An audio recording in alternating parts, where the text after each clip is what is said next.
He drank at his own wedding feast, took a young bride named Ildiko into his chambers, and by morning the man who had made half of Europe kneel was dead. No wound, no struggle, no explanation his own court could agree on. Attila the Hun had survived decades of warfare only to die in his sleep, and 16 centuries later, historians still can't settle on why. That's just one entry in a much larger catalog of the unexplained. 22 cases make up this collection: vanishings, betrayals, forged confessions, and deaths that never got a satisfying cause, spanning continents and centuries but sharing the same unfinished quality. Some have stayed cold since antiquity. Others were reopened only recently, when new research complicated old certainties instead of resolving them. Each one left behind enough evidence to keep the question alive, and never quite enough to close the file. Let's start with the wedding night that ended an empire's most feared reign.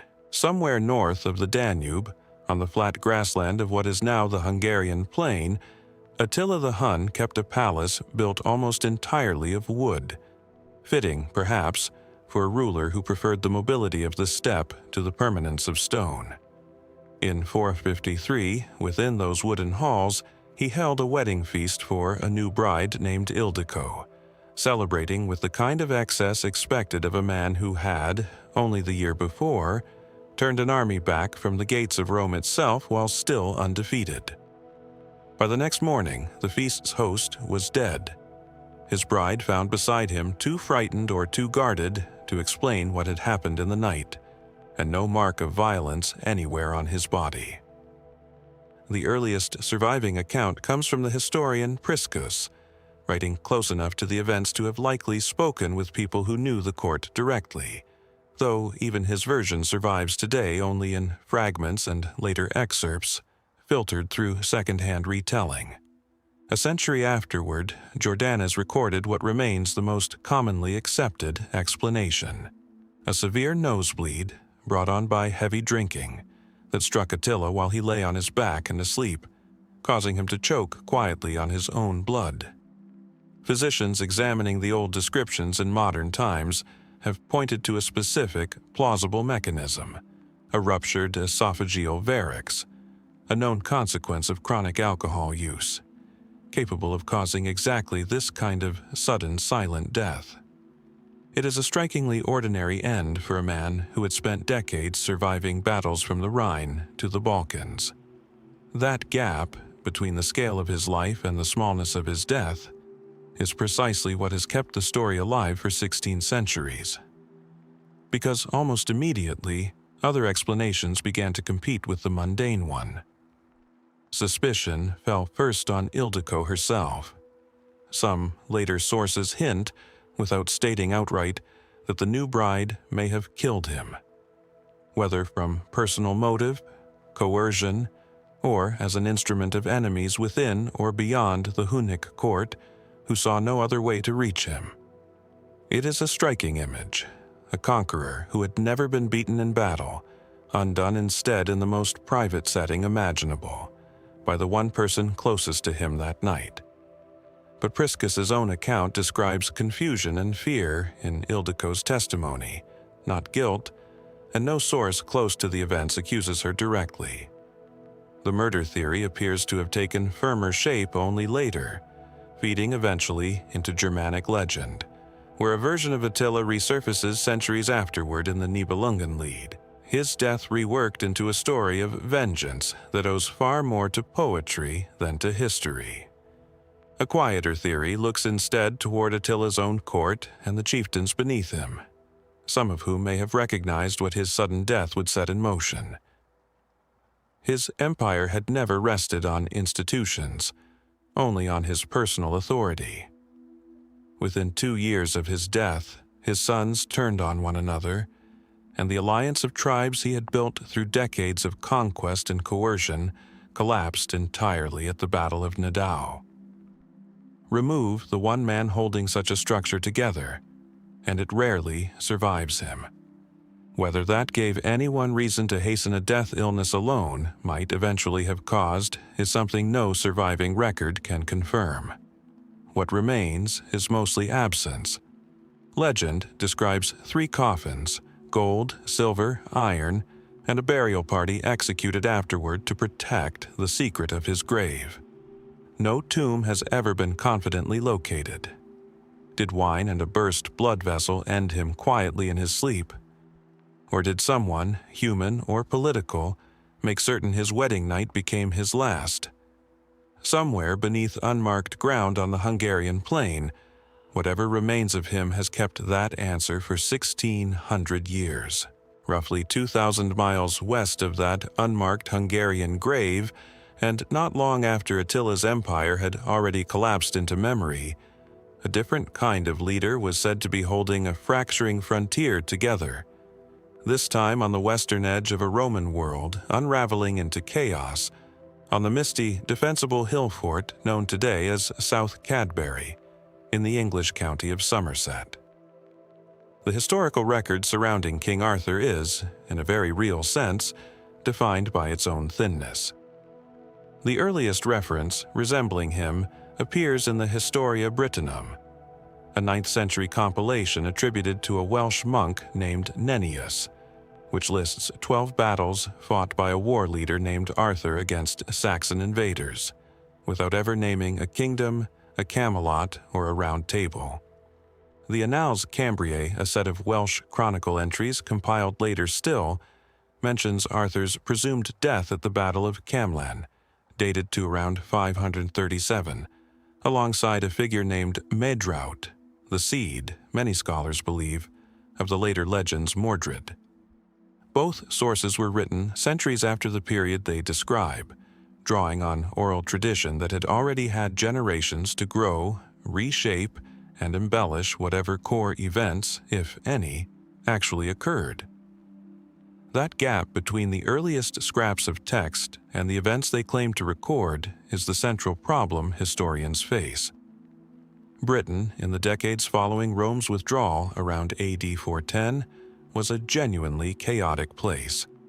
A former province stripped of imperial administration, facing incursions from Saxon, Anglo, and Jute settlers pushing in from the east, with local British kingdoms fighting both invaders and each other for control of what remained.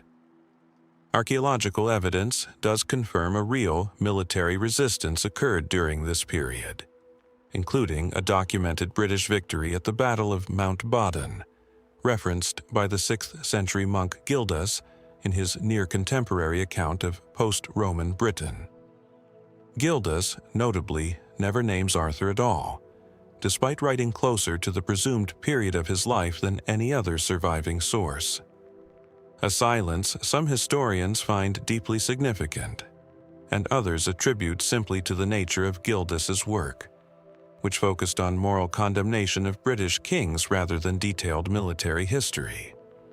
Archaeological work at South Cadbury, conducted extensively during the 1960s, revealed genuine evidence of substantial refortification during exactly this period. A large timber hall and reinforced defensive ramparts dating to the late 5th or early 6th century, confirming that some significant regional leader commanded resources and labor at this site during the approximate window in which Arthur supposedly lived. Local tradition had linked the hill fort to Arthur for centuries before archaeologists ever excavated it, and the physical findings, while proving nothing about any specific individual's identity, at least established that a fortified center of real military importance existed exactly where legend had long placed one. From this thin foundation, historians have proposed several competing possibilities.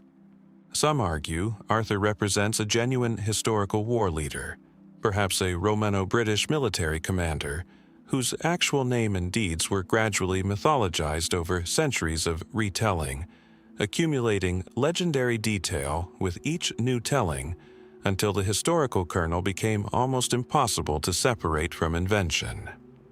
Under this reading, the king of later legend may originally have held a considerably more modest position, a regional dux bellorum, or war leader, commanding allied British forces against Saxon incursion rather than ruling a unified kingdom in any sense the later medieval romances would recognize. A different school of thought holds that Arthur may be an amalgamation, a single legendary name gradually absorbing the deeds of multiple real war leaders and local rulers active across post-Roman Britain.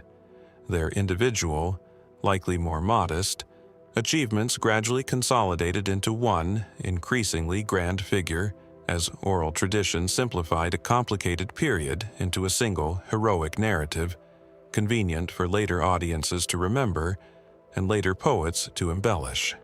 A third, considerably more skeptical position holds that Arthur may never have existed as any single historical individual at all, and that the name instead originates from Welsh and Brittonic mythology and poetry, only later historicized by medieval writers eager to construct a legitimate ancient lineage for British and Norman rulers who found real political value in claiming descent from, or affiliation with, an ancient British hero king.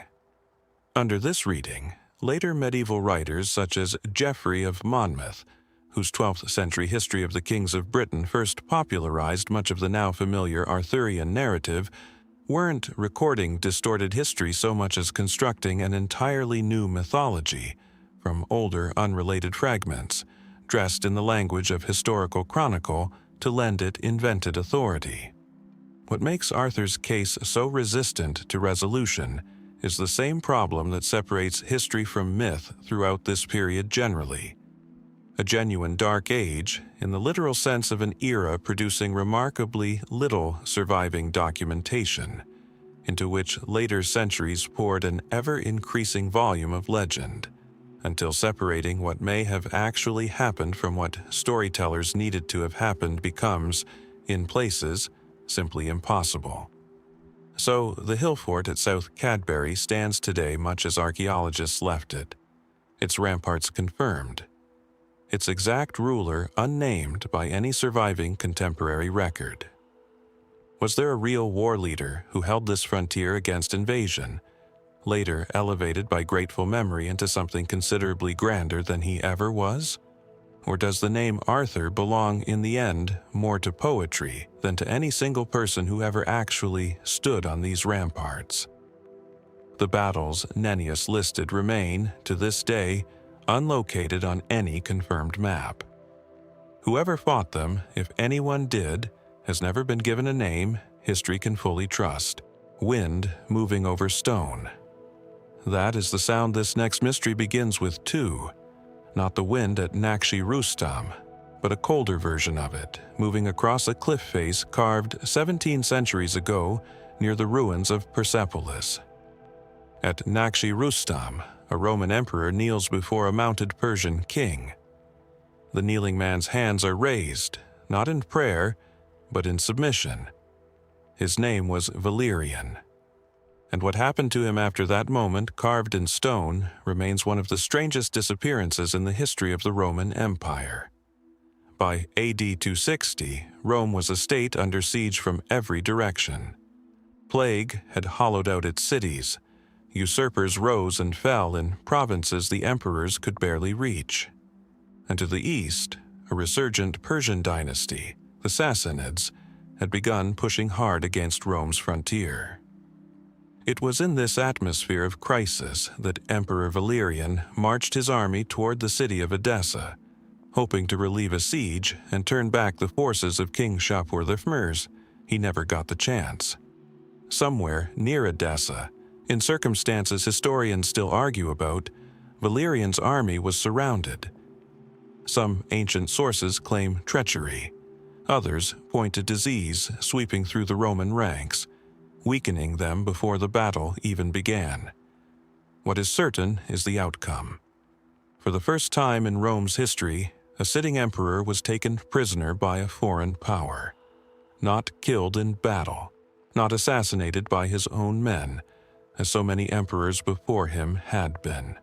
Captured, alive, and led away into Persian territory. This alone would have been extraordinary. Rome had suffered military disasters before, but never the humiliation of a living emperor in enemy hands. Yet, what makes Valerian's story endure isn't simply the capture, it's what came after. A silence, punctuated by fragments, rumors, and one persistently disturbing account that historians have spent generations trying to verify or dismiss. The Roman historical record itself goes strangely quiet. Official accounts from Rome are thin, almost evasive, as though the empire could not bear to document its own emperor's fate in detail.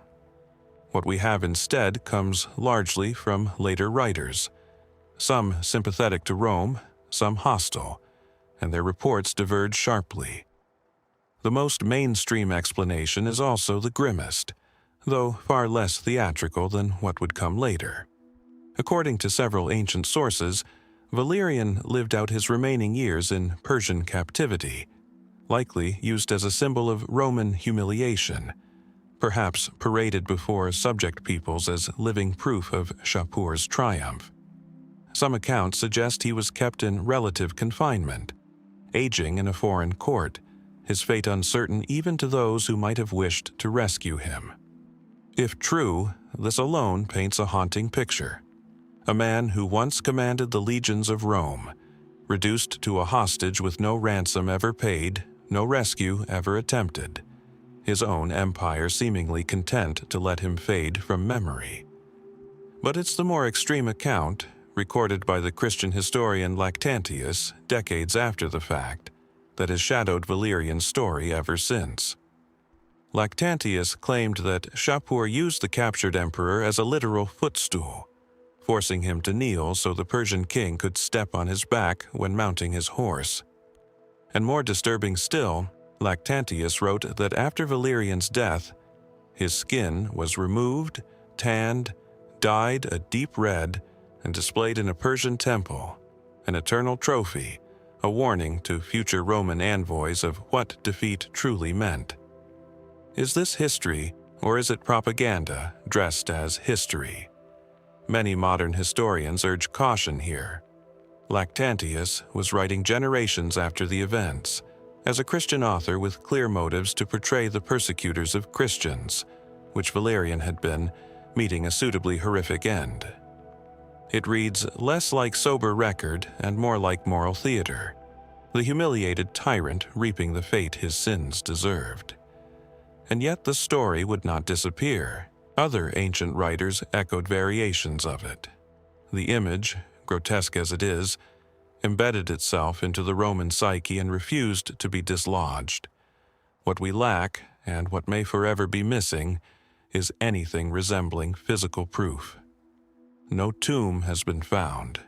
No remains claimed to be Valerian's have ever surfaced.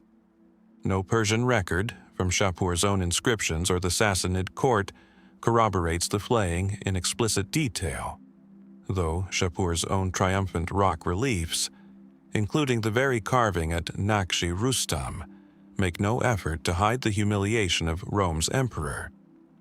Shapur wanted the world to know he had captured a Roman emperor. Did he also want it known what came after? Some scholars have proposed quieter, more plausible endings, that Valerian simply died of old age or illness in captivity, his death recorded nowhere because there was nothing dramatic to record. Others point out that the flaying story may have grown symbolically true, even if not literally accurate, a folk memory of the depth of Rome's humiliation, exaggerated over decades of retelling until myth and history became inseparable. And so the question lingers, unresolved after 17 centuries. Did a Roman emperor truly end his life as an ornament in a foreign temple, his skin preserved as a monument to Persian victory? Or did the real horror lie simply in the silence, an emperor forgotten by his own people, left to grow old and die unremembered in a land that had conquered him? Perhaps the truth was worse than either story. Perhaps it was something far quieter, an old man in a foreign court, watching the empire that abandoned him fade further from reach with each passing year, until even his name became something historians would have to reconstruct from fragments and rumor. What remains certain is this: somewhere between the carved stone of Nakshi Rustam and the pages of ancient chroniclers, the truth of Valerian's final years was lost, and it may never be found again. 2 centuries before a hill fort in Somerset would be refortified against Saxon incursion, and roughly a decade before Valerian's captured legions became a memory Rome preferred not to record, another crisis was already unfolding along a different river, the Mincio, in northern Italy, where in the summer of AD 452, 2 men are said to have met on its banks. One, the Bishop of Rome; the other, the most feared warlord in the ancient world. The Mincio still winds through the countryside near Mantua today, quiet and unremarkable to any traveler who doesn't know its history. But it was here, according to tradition, that Pope Leo I rode out to meet Attila the Hun and persuaded him to turn his army around, sparing Rome the fate that had already befallen cities like Aquileia, burned so thoroughly that later generations debated whether it could ever be rebuilt. It is one of the most famous encounters in late antique history. It may also be one of the most misunderstood. By 452, Attila had spent years building an empire that stretched across much of Central Europe, a confederation of Hunnic and subject peoples held together largely by his own reputation for ruthlessness and his army's speed. He had already invaded Gaul the year before, checked only at the Battle of the Catalanian Plains, in a fight so costly that neither side could claim a clean victory. Italy, in 452, must have looked like an easier target. The Western Roman Empire was fractured, its emperor Valentinian III largely powerless, its armies stretched thin. Attila crossed the Alps, sacked Aquileia after a brutal siege, and moved south through the Po Valley, and for a time it seemed nothing stood between him and Rome itself. And then he stopped. The traditional account, recorded by later Roman historians, credits Pope Leo's embassy with the withdrawal, a delegation that also included 2 high-ranking Roman officials, rarely mentioned with equal reverence, Trigetius and Gennadius Avienus, whose diplomatic and material contributions to the negotiation are almost entirely absent from the popular retelling. Why does the story remember the Pope and forget the statesmen who likely accompanied him with more concrete offers, tribute, supplies, perhaps guarantees that shaped Attila's calculations far more than any spiritual appeal? Was this a genuine negotiation shaped by practical terms, later reframed by Christian writers eager to cast the confrontation as a triumph of faith over barbarism? There are other explanations, less dramatic but grounded in the conditions Attila's army actually faced. Ancient sources describe famine and disease sweeping through Italy that year, conditions that would have made sustaining a large invading force increasingly difficult the longer the campaign dragged on. Some historians point to this as the more decisive factor: an army weakened by hunger and plague, its supply lines strained, facing a countryside already stripped bare by its own advance. Under this reading, Leo's embassy may have simply provided Attila a face-saving reason to do what military logistics were already forcing upon him: a graceful retreat dressed as clemency. There is also the matter of the Eastern Roman Empire, whose forces under Emperor Marcian had begun striking at Hunnic territories north of the Danube, while Attila's attention was fixed on Italy. Was Attila retreating not from Rome, but toward the defense of his own homeland, aware that a prolonged Italian campaign left his rear dangerously exposed? If so, the famous meeting at the Mincio may have been theater layered over a decision Attila had already made for reasons entirely his own. And then there are the stranger threads, the ones later chroniclers wove into the story almost as afterthought, yet which never fully disappeared. One account claims Attila himself later spoke of a vision, an apparition of an old man in priestly robes standing beside Leo, threatening him with death if he did not withdraw. Was this simply Christian embellishment? A miracle inserted retroactively to elevate the Pope's role? Or does it preserve some fragment of what Attila actually believed he saw, whatever psychological or physical state might have produced such a vision in a commander already facing failing supplies, restless allies, and word of trouble at home? We will likely never know which factor weighed heaviest in Attila's mind that summer: faith, famine, or the fear of a fractured empire behind him. What we do know is this: within a year of his withdrawal from Italy, Attila was dead, reportedly from a hemorrhage on his wedding night, a death almost as mysterious in its own right as the retreat that preceded it. No invasion of Rome followed. No second attempt was made. The man who had shattered cities across 2 empires simply turned back and never returned. Was it the words of a bishop that stopped him? The quiet arithmetic of a starving army? A threat from the east he could not ignore? Or something else entirely, something no chronicler, sympathetic or hostile, ever fully captured?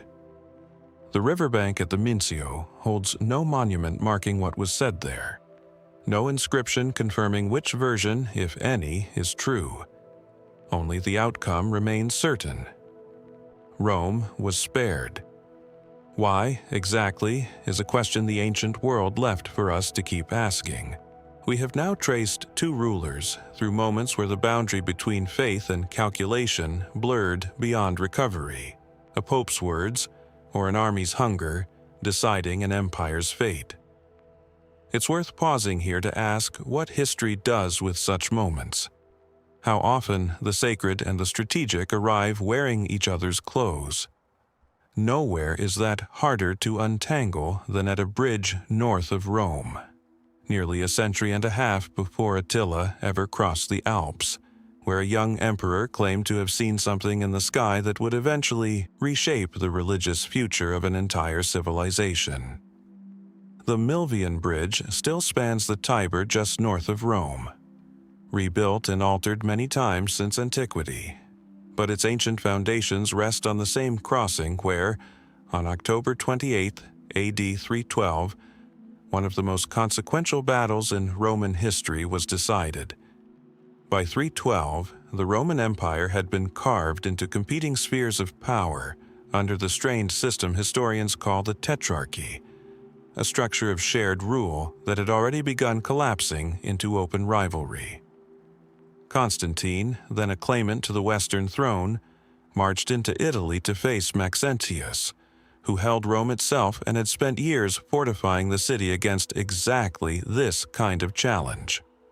The coming battle would decide who ruled the Western Roman world. But it is not the battle itself that historians and theologians have puzzled over for 17 centuries. It is what allegedly happened the day before. According to the account preserved by the Christian writer Lactantius, writing not long after the events, Constantine received a dream, instructing him to mark the shields of his soldiers with a heavenly sign before the battle.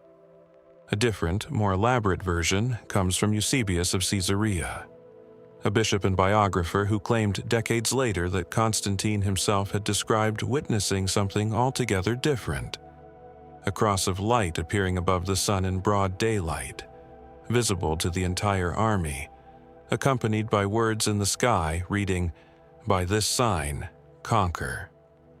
That night, Eusebius reports, Christ appeared to Constantine in a dream, instructing him to adopt the symbol as his standard.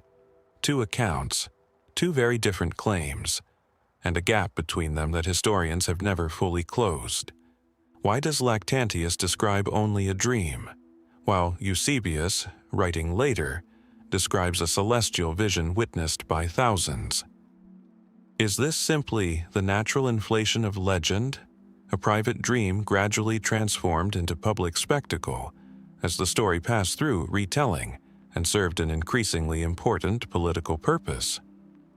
Or did Eusebius have access to a later, more detailed account directly from Constantine himself? one Lactantius simply hadn't heard or hadn't included. The mainstream historical explanation treats the episode as exactly what it appears to be on its surface. A formative religious experience, however it actually manifested, that convinced Constantine to align himself and his soldiers with the Christian God ahead of a decisive battle. Under this reading, whether Constantine saw a natural phenomenon, dreamed vividly, or experienced something psychological in the grip of pre-battle anxiety matters less than the outcome. He won at the Milvian Bridge. Maxentius drowned in the Tiber attempting to retreat across a bridge of boats that collapsed under the weight of his fleeing army. And Constantine, crediting his victory to the Christian God, began the process that would eventually make Christianity the dominant religion of the empire. But the more speculative theories multiply from here, each trying to explain what, precisely, Constantine might have actually seen. Some scholars have proposed a natural atmospheric phenomenon known as a solar halo, a genuine optical effect in which ice crystals in the atmosphere create the appearance of multiple suns or cross-shaped light patterns around the sun.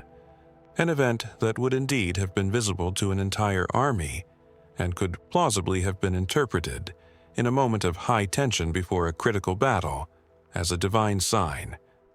Was Constantine's vision, then, an authentic sky phenomenon reinterpreted through the lens of religious expectation? A genuine atmospheric event given theological meaning after the fact? Other historians point instead to the psychological pressures of command, suggesting that visions reported before decisive battles throughout history often emerge from a mixture of anxiety, sleep deprivation, and the desperate human need for reassurance before an irreversible risk. Under this view, whatever Constantine experienced may have been entirely internal, a moment of conviction manufactured by his own mind under extraordinary stress, later reframed by court historians into something considerably more miraculous. And then there is the more cynical, though not unreasonable political theory, that Constantine's conversion narrative was constructed, or at least substantially embellished, after the fact, once it became politically advantageous to align himself with the growing Christian population of the empire. Under this reading, the vision may never have happened at all in the form later chroniclers described, but was instead a retroactive justification, crafted to explain a shift in religious policy that had far more mundane, calculated origins. What remains undeniable is the outcome. Constantine did win. He did go on to issue the Edict of Milan the following year, granting tolerance to Christians throughout the empire. And the labarum, the Chi-Rho symbol he adopted as his military standard, did become one of the most recognizable emblems in the ancient world, appearing on coins, shields, and monuments for generations afterward. Whether Constantine witnessed a genuine miracle, an atmospheric illusion, a private psychological breaking point, or nothing at all beyond a story shaped later to serve an emperor's needs, the truth of that October afternoon remains locked somewhere between the Tiber's ancient banks and the pages of two writers who never quite agreed on what they were describing. Did the sky over the Milvian Bridge actually change the course of religious history? Or did history simply need a sky to have changed, and found a story willing to provide one? Constantine's story ends with a symbol that outlived the argument over its origins, a labarum stamped on coins across generations. Roughly 4 decades before that symbol existed, another empire built by ambition and daring produced its own object of triumph, this time worn by a captive rather than raised as a banner. Golden chains, said to have weighed so heavily that a queen's arms grew tired carrying them, paraded through the streets of Rome during Emperor Aurelian's triumph in AD 274. The queen's name was Zenobia, and what became of her after that procession has never been fully settled.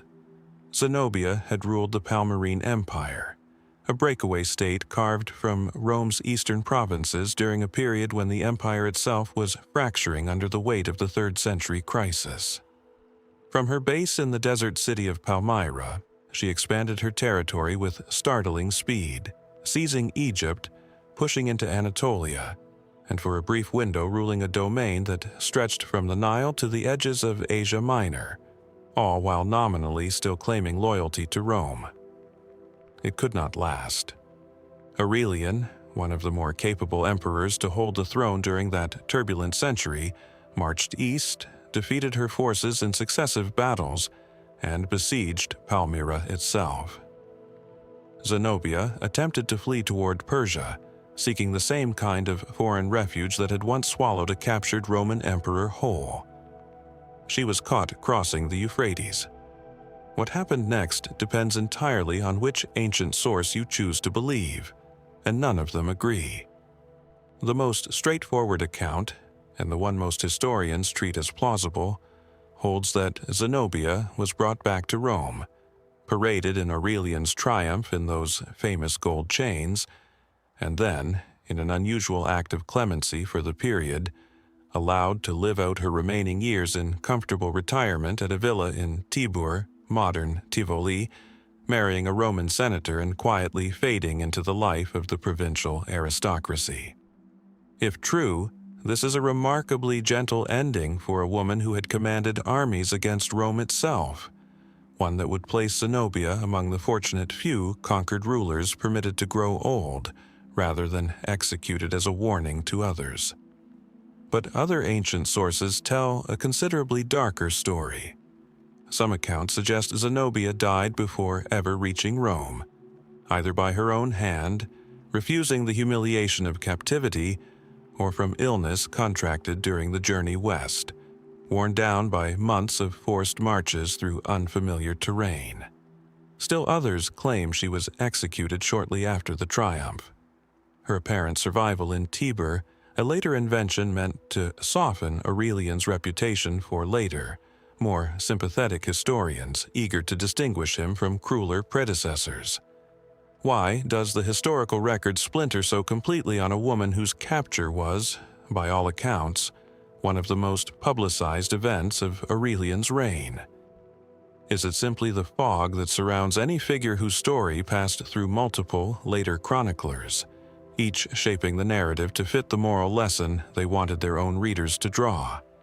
Or does the inconsistency suggest something Roman authorities themselves preferred to obscure, a fate too inconvenient, too embarrassing, or too brutal to record plainly? Consider what Zenobia represented. She was not simply a defeated general. She was a woman who had ruled an empire, who had claimed descent from Cleopatra, who had, for a time, humiliated Rome by carving away its wealthiest eastern provinces without meaningful resistance. A public execution might have satisfied Roman audiences eager to see her punished. A quiet retirement, by contrast, might have served Aurelian's need to appear magnanimous, proof that Rome could be merciful, even to its most dangerous adversaries. Both versions serve a purpose.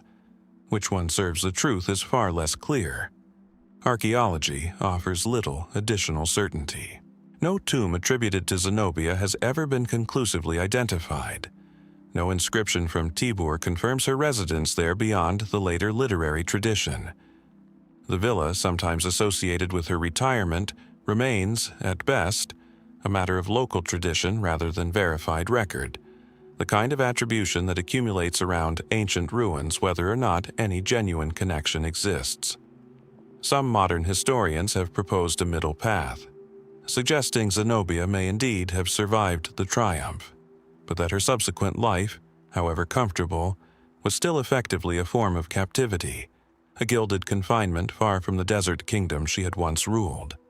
Her freedom permanently curtailed even if her life was spared. Under this reading, the question isn't simply whether she lived or died, but what kind of life, if any, remained available to a conquered queen once her chains, golden or otherwise, had served their purpose in Aurelian's triumph. And so, Zenobia's fate remains suspended between these possibilities.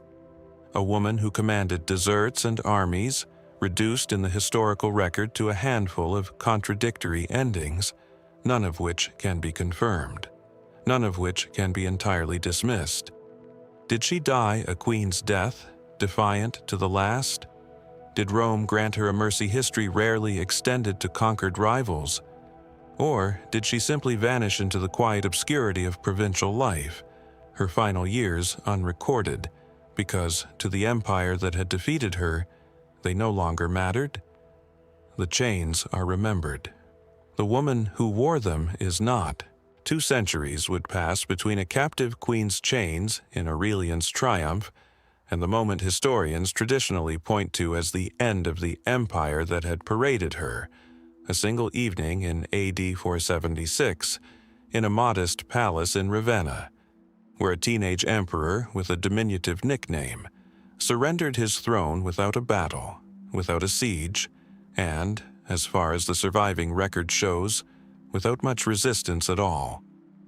His name was Romulus Augustulus, Little Augustus, a name that already carried a note of mockery even in his own lifetime. He was perhaps 16 years old, and when the Germanic general Odoacer deposed him and sent Rome's remaining imperial regalia to Constantinople, declaring that the Western Empire no longer required an emperor of its own, he ended, at least symbolically, a political entity that had endured for over 1,000 years. But did it actually end there, and if so, why did it end so quietly, with a deposition rather than a catastrophic final battle, a whimper rather than the kind of dramatic collapse later imagination would prefer? The traditional narrative, popularized for centuries in Western historiography, holds this moment as a clean and definitive break, the fall of Rome. Yet, many historians today treat 476 as more of a convenient bookmark than an actual turning point, arguing that the Western Roman Empire had already been hollowed out for decades, its territory fragmented among Germanic kingdoms, its armies increasingly staffed and commanded by the same peoples once considered barbarian outsiders, its emperors reduced to figureheads propped up by whichever general held real military power. Odoacer himself was not some foreign invader storming the gates. He had served within the Roman military system for years. His deposition of Romulus Augustulus was less an act of conquest than an administrative formality, the final acknowledgement of a political reality that had existed in practice long before it existed on paper. If that's true, then what actually caused the empire's disintegration? Here, the mainstream explanations begin to multiply, each identifying a different thread in a genuinely tangled decline.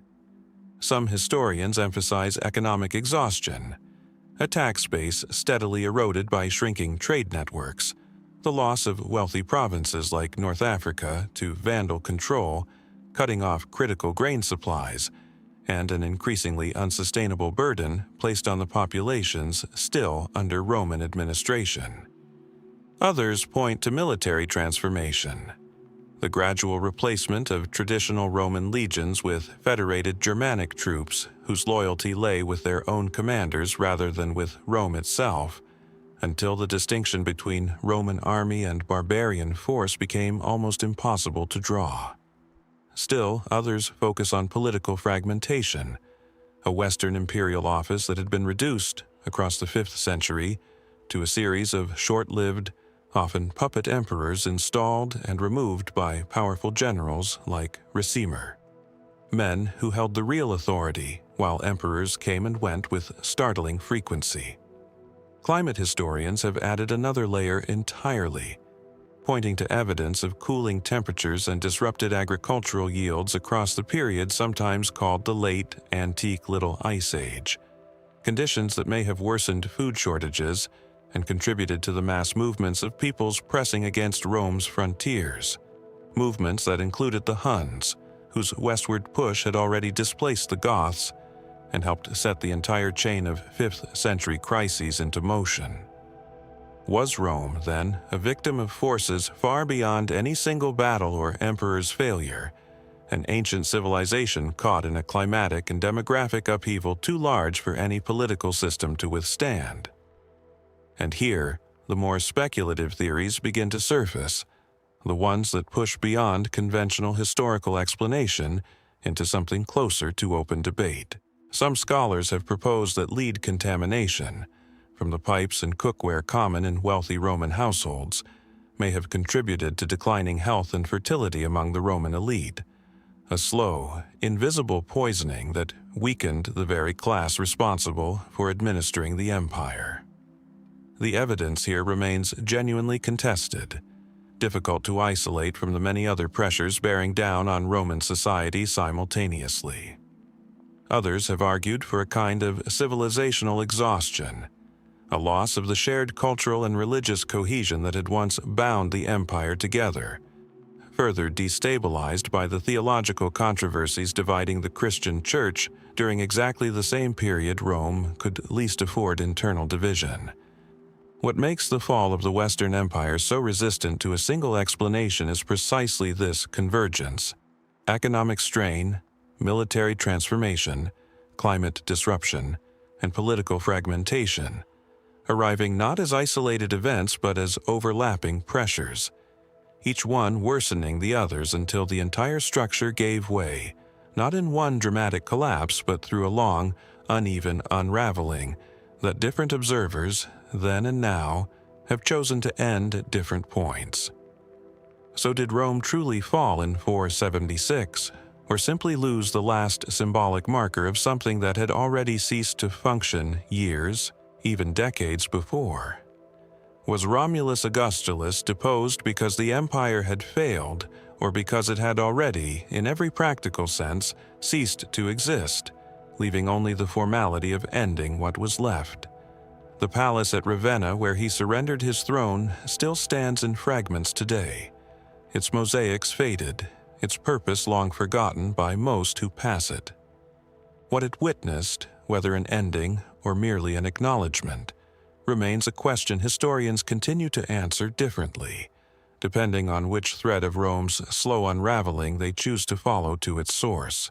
Some 70 miles south of that palace in Ravenna, along the same roads that once carried emperors and their fading authority, stands the city those palace walls were ultimately meant to protect: Rome itself.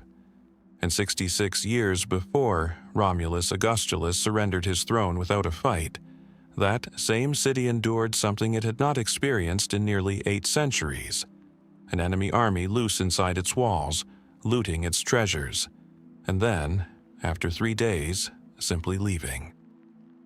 The year was 410. The army belonged to Alaric, king of the Visigoths, a people who had entered Roman territory decades earlier as refugees fleeing the Huns, only to become, through a long and volatile relationship with Rome, sometimes allies, sometimes enemies, one of the most formidable military forces in the Western Empire's collapsing world.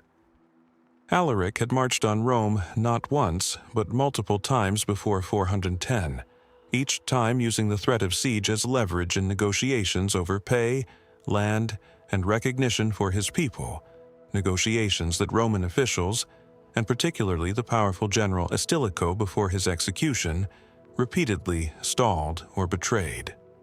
By the time Alaric's forces finally breached Rome's walls in August 410, likely with help from sympathizers or slaves who opened the Salarian gate under cover of night, it was less a sudden conquest than the final collapse of years of failed diplomacy. What followed shocked the Mediterranean world far beyond the practical damage it caused. Rome had not been captured by a foreign enemy since the Gauls under Brennus, some 8 centuries earlier.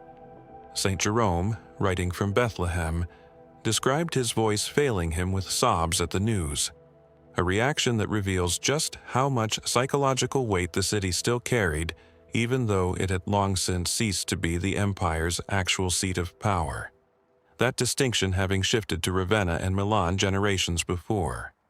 And yet, for all the shock the sack generated, what happened next raises questions historians have never fully resolved.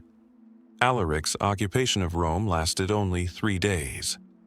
3 days for an army that had spent years maneuvering for exactly this kind of leverage, that had besieged the city multiple times before finally breaching it. Why so brief?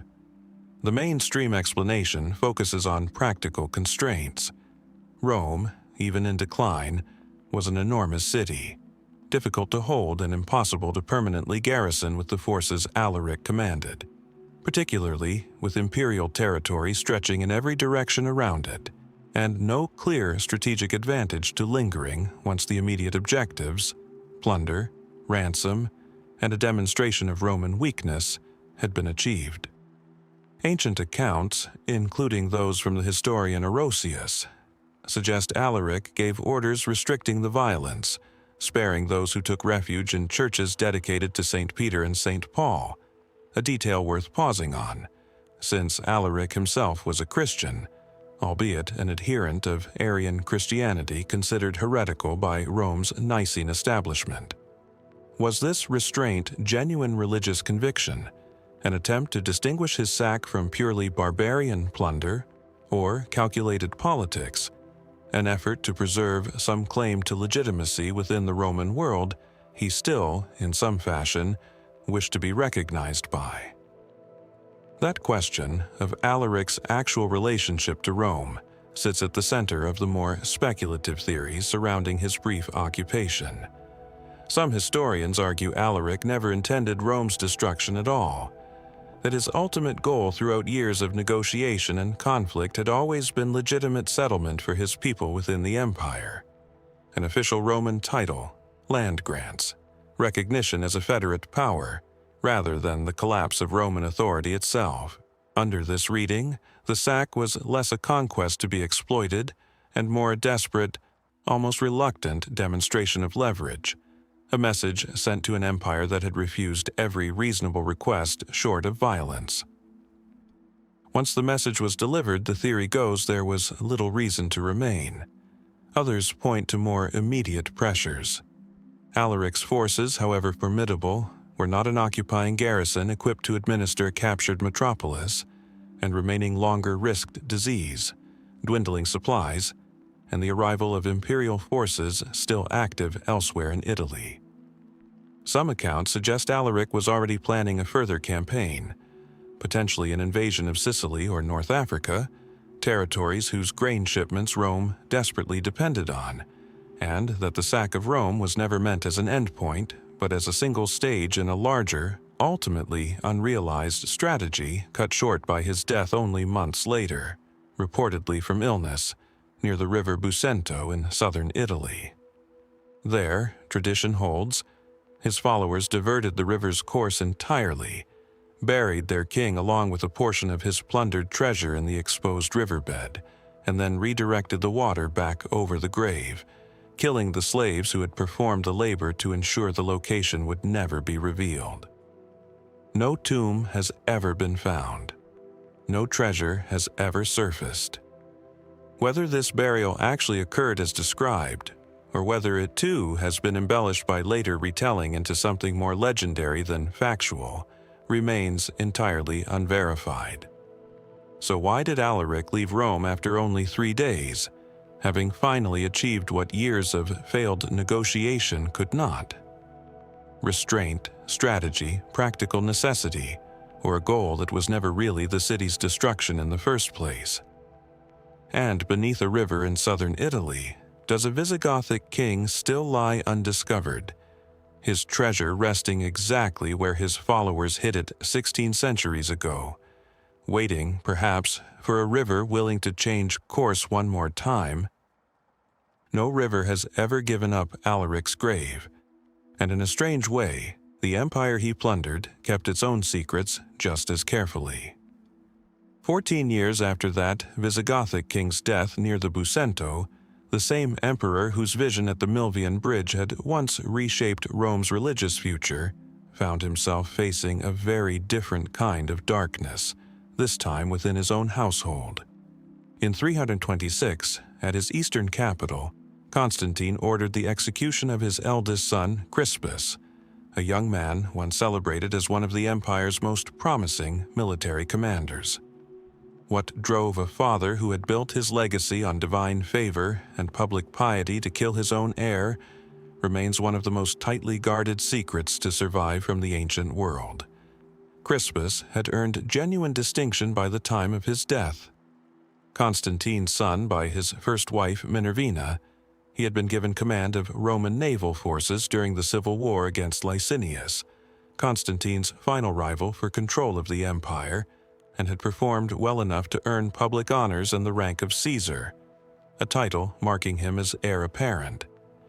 He was, by most surviving accounts, popular with the army and the public alike, a young man whose future seemed secured by both blood and merit.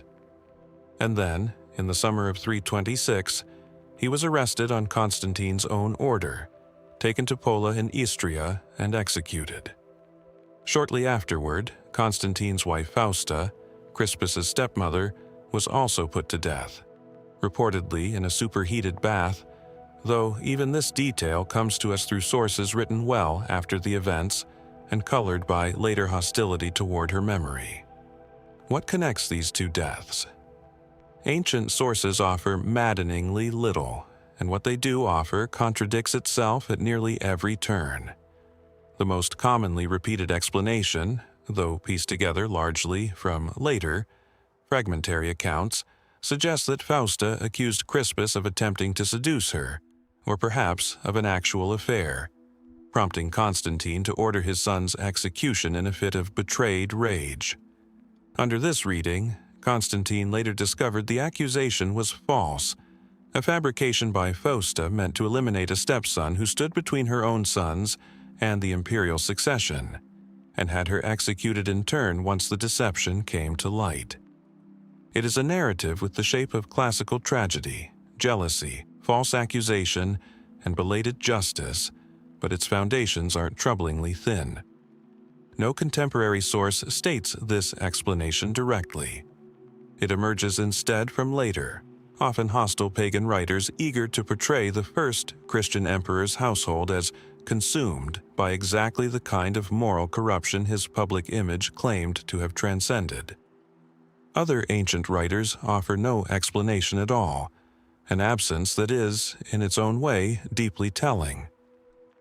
The Christian historians closest to Constantine's own court, men who wrote extensively about his reign, his victories, and his religious policies, simply omit any mention of Crispus's execution entirely.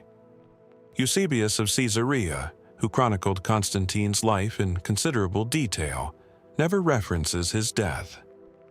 Was this a calculated silence, a deliberate erasure of an episode too damaging to the image of a divinely favored emperor to preserve for posterity? Official Roman practice included a formal process called damnatio memoriae, the deliberate erasure of a disgraced individual's name from public monuments and records, and there is evidence some inscriptions honoring Crispus were indeed later altered or removed. Was the historical silence, then, not an accident of survival, but an active, empire-wide effort to make Crispus disappear from Rome's memory as thoroughly as he had disappeared from the world? From this uncertainty, more speculative theories have grown. Some historians propose a political motive entirely separate from any domestic scandal, suggesting Crispus may have become too popular, too capable, a genuine threat to Constantine's own authority, or to the succession plans he was quietly arranging for his younger sons by Fausta. Under this reading, the seduction narrative may have been convenient cover, invented later to obscure a colder, more calculated act of dynastic self-preservation, an emperor eliminating a rival heir before that heir's popularity could be turned against him. Others have wondered whether religious tension played some role, whether Crispus's own beliefs or alliances placed him at odds with the increasingly complex theological politics surrounding Constantine's court, though evidence for this remains thin at best, more inference than documented fact. What makes this mystery especially unsettling is not simply the uncertainty over motive, but the deliberate quality of the silence surrounding it. Unlike so many ancient mysteries, where the absence of information reflects simple loss over centuries, the disappearance of Crispus from the official record looks, in places, engineered, as though someone with considerable power wanted this story told as little as possible, and largely succeeded. Did Constantine kill his son over a lie whispered by an ambitious wife, only to realize the truth too late? Did dynastic ambition, cold and calculated, drive a father to eliminate his own heir before that heir's success became a threat? Or does the truth lie somewhere else entirely, buried beneath 16 centuries of altered inscriptions and convenient silences, waiting in whatever fragments of the historical record future scholars have yet to fully examine? The emperor who claimed heaven itself had chosen him left almost nothing behind to explain why his own son had to die. A bath, overheated far beyond what any Roman household would consider safe, was the last detail left hanging in the story of Crispus's death, mentioned almost in passing, as though the ancient sources themselves weren't sure what to do with it. It is worth returning to now, because that same bath and the woman who reportedly died in it may hold as much of this mystery as her stepson's execution did. Fausta was Constantine's second wife, daughter of the former emperor Maximian, and mother to 3 of his sons, including the 2 who would eventually inherit portions of the empire after his death. She had occupied a position of genuine influence at court for nearly 2 decades by 326, and her death, coming so soon after that of her stepson Crispus, has left historians with a puzzle nearly as difficult to solve as the execution that preceded it. The most widely repeated account holds that Fausta accused Crispus of assaulting or seducing her, prompting Constantine to order his son's death, only for the emperor to later discover the accusation was false. Under this version of events, a furious and grieving Constantine had Fausta executed in turn, reportedly by being locked inside an overheated bathhouse until she suffocated or succumbed to the heat. A method of execution unusual enough that its specificity has struck many historians as either a genuine detail preserved through oral memory or a symbolic punishment invented later, one that echoed the domestic setting of her supposed crime. But this narrative, appealing as it is in its tidy moral architecture, false accusation exposed, justice delivered, rests on remarkably fragile evidence. The account comes to us primarily through later, often hostile sources, some writing decades after the events, with clear motives to portray Constantine's household as riddled with the kind of private corruption that contrasted sharply with his public image as a divinely favored Christian ruler. No contemporary account explains, in any detail we can fully trust, what Fausta was actually accused of, or whether she was accused of anything at all before her death. This absence opens the door to a very different reading, one increasingly favored by modern historians studying the period. Under this alternative view, Fausta's death may have had nothing to do with any accusation against Crispus, false or otherwise, and everything to do with succession politics already unfolding at Constantine's court. Fausta had 3 living sons of her own by 326, each a potential heir to the empire. Crispus, as Constantine's eldest son and already holding the rank of Caesar, stood ahead of them in any line of succession. Was Fausta's death, then, not punishment for a lie about Crispus, but retaliation for a truth uncovered, that she herself had orchestrated his downfall specifically to clear a path for her own sons to inherit power?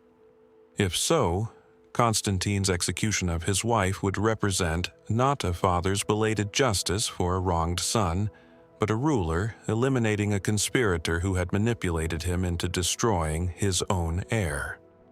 Still, other historians propose an entirely different motive, disconnected from the Crispus affair altogether, suggesting Fausta may have been implicated in some separate political intrigue, Perhaps a plot involving her own father Maximian, who had himself been forced into suicide by Constantine years earlier following a failed rebellion.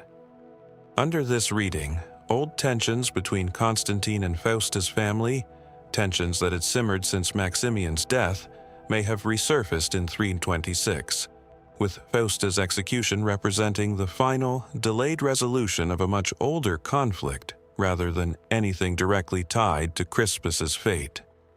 What makes reconstructing the truth so difficult is the same problem that shadows Crispus's own execution, a conspicuous, almost engineered silence in the historical record. Fausta, like Crispus, appears to have been subject to efforts at damnatio memoriae, her name removed from some inscriptions, her image reportedly effaced from certain public monuments, as though Constantine's court wished to erase not just her life, but the memory that she had ever held influence at all.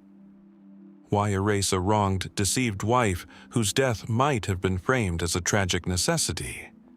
And why erase her with the same thoroughness applied to a son already dead, unless both deaths were connected to something the imperial court found equally embarrassing, equally dangerous to explain? Some scholars have suggested the truth may never fully separate from the propaganda layered over it in the centuries since, that ancient chroniclers, pagan and Christian alike, each had their own reasons to shape this story according to the moral lesson they wanted it to teach, leaving modern historians to sift through motives that may say more about the writers than about Fausta herself. Was Fausta a scheming stepmother whose lie destroyed an innocent young man, only to meet a fitting end herself? Was she instead the true architect of Crispus's death, executed once her manipulation came to light? Or did her death have nothing to do with her stepson at all, tangled instead in older grievances the historical record chose not to preserve?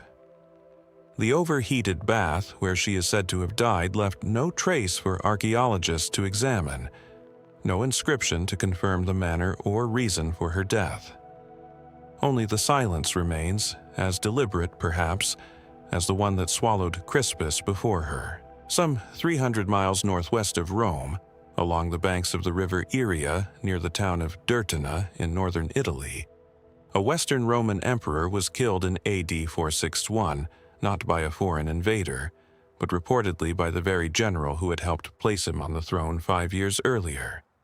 His name was Majorian, and unlike the silences surrounding Crispus and Fausta, his death is documented with unusual specificity, a location, a method, even a name attached to the order. And yet the deeper question of who truly decided Majorian had to die, and why, remains as unsettled as anything that came before it.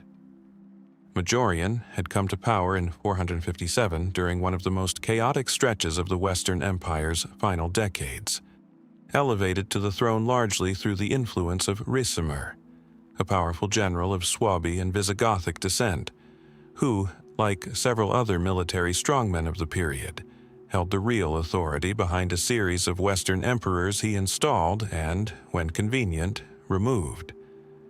What made Majorian unusual among these puppet rulers was that he refused to remain one. By most surviving accounts, he proved to be an unusually capable and reform-minded emperor, reorganizing tax collection to relieve pressure on struggling provinces, reforming military recruitment, and attempting to restore something resembling genuine imperial authority across territories that had been slipping from Roman control for years. His most ambitious undertaking was a planned invasion of Vandal-controlled North Africa, an attempt to reclaim the grain-rich provinces whose loss had crippled the Western Empire's economy since Gaisaric's Vandals seized them decades earlier.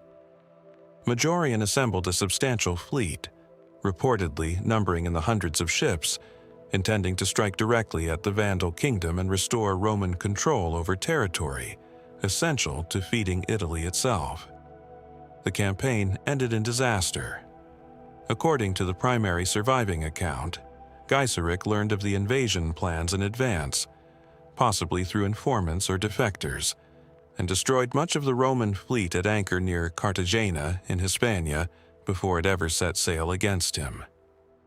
The defeat was catastrophic, both militarily and politically, and it is here, in the aftermath of that failure, that Majorian's story turns dark. Within months of returning to Italy, he was intercepted by Ricimer's forces near Dirtina, stripped of his imperial regalia, and, after several days in captivity, executed, reportedly by beheading, in August of 461. The mainstream explanation treats this as a straightforward act of political self-preservation. Ricimer, historians note, had elevated Majorian precisely because he expected to control him, and had likely tolerated the emperor's early reforms only so long as they didn't threaten his own authority.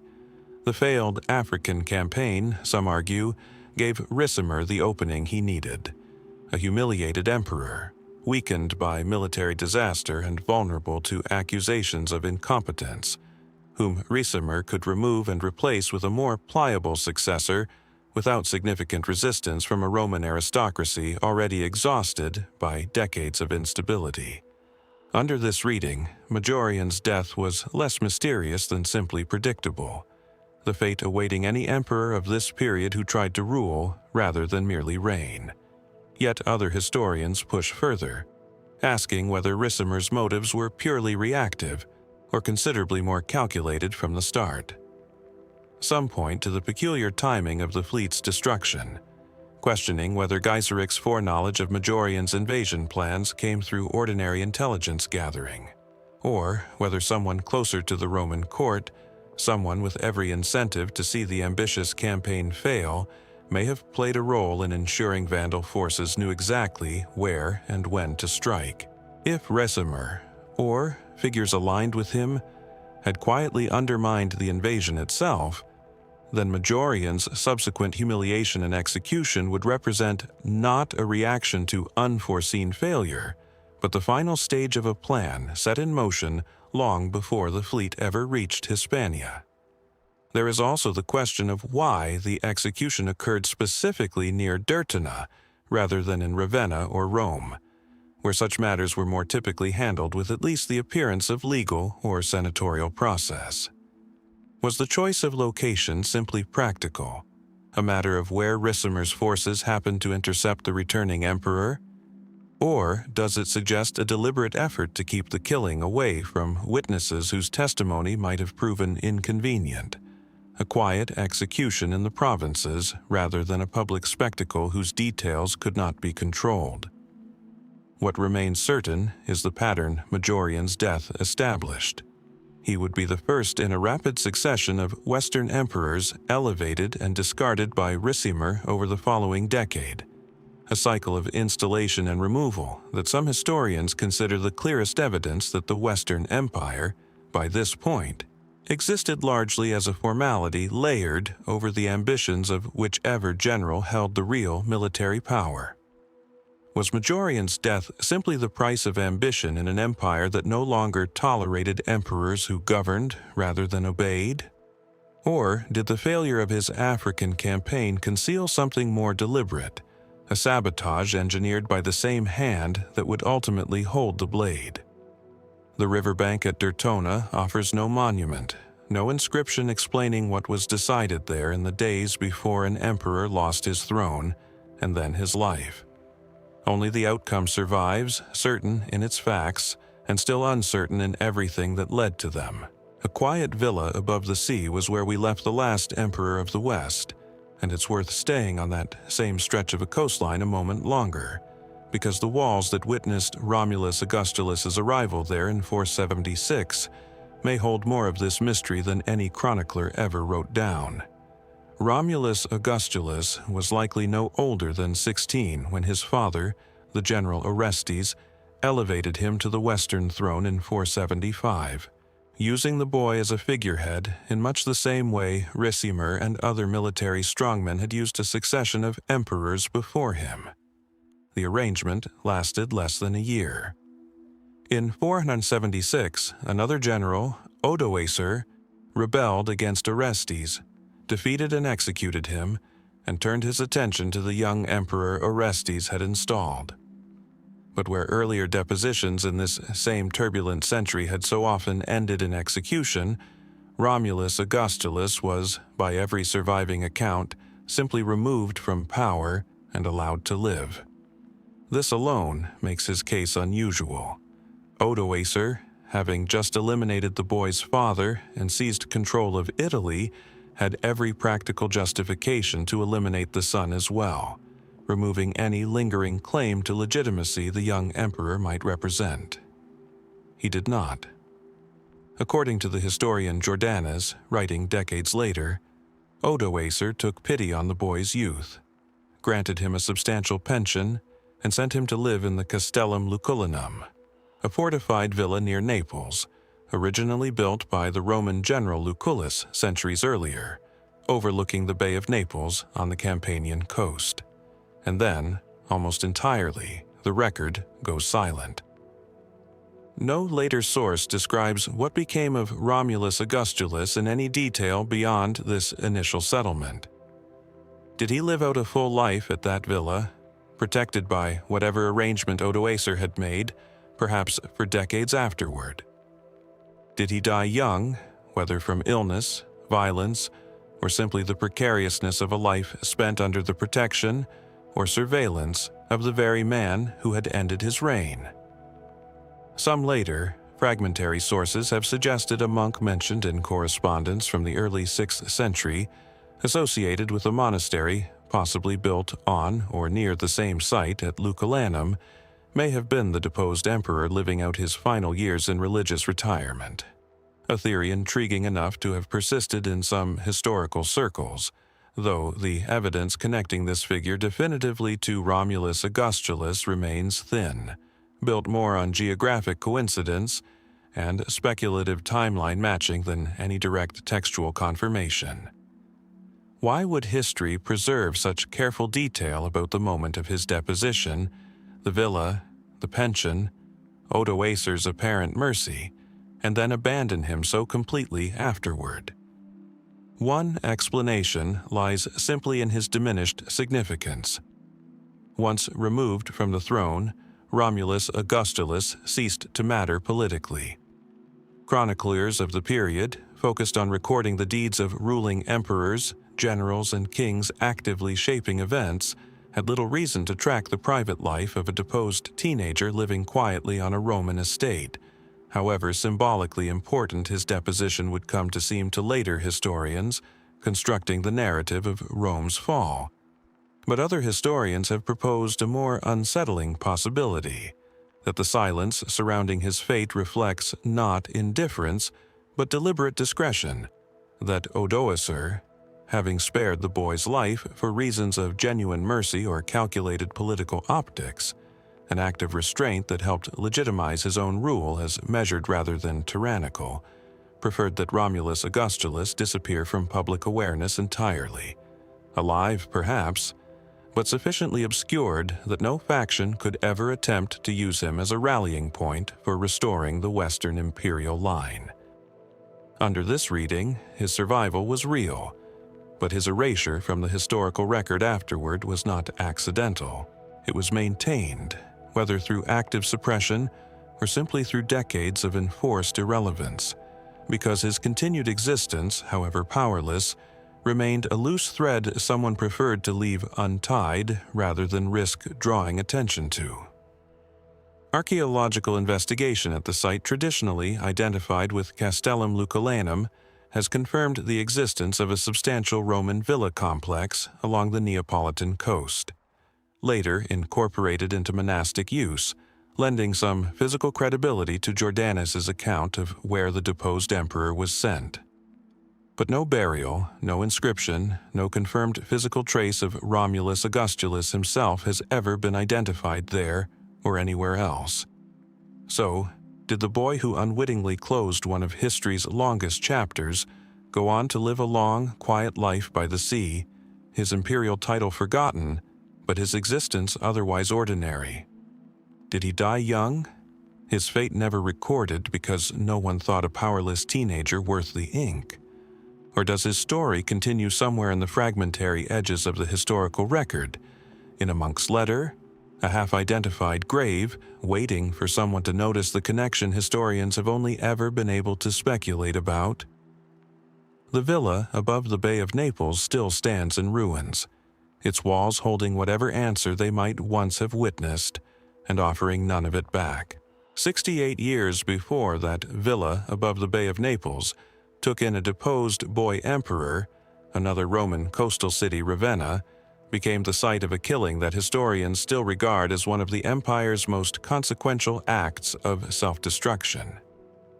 In the summer of 408, a general who had spent nearly 2 decades holding the Western Empire together was seized inside a church, dragged out under promise of safe conduct, and executed within hours. His name was Flavius Stilicho, and the true motive behind his death remains tangled in accusations that even ancient writers seemed unable to fully believe. Stilicho was, by most measures, the most powerful man in the Western Empire for over a decade. Of Vandal descent through his father, he had risen through the Roman military under Emperor Theodosius III, eventually marrying into the imperial family and serving as guardian and effective regent for the young Emperor Honorius after Theodosius's death in 395. He commanded Roman forces against Alaric's Visigoths on multiple occasions, checking their advances at battles like Pollentia, and maintained a fragile but functioning Western imperial administration during a period when the empire faced pressure from nearly every direction. Whatever else can be said about him, Stilicho kept the Western Empire's collapse at bay for as long as any single man plausibly could. And yet, in August 408, on the orders of the emperor he had served and protected for over a decade, Stilicho was executed at Ravenna, accused of plotting to overthrow Honorius and place his own son on the throne. The official charge, as recorded by contemporary sources, centered on allegations that Stilicho intended to use his authority to seize power for his family, potentially in collusion with Alaric himself, the very Visigothic king he had spent years fighting.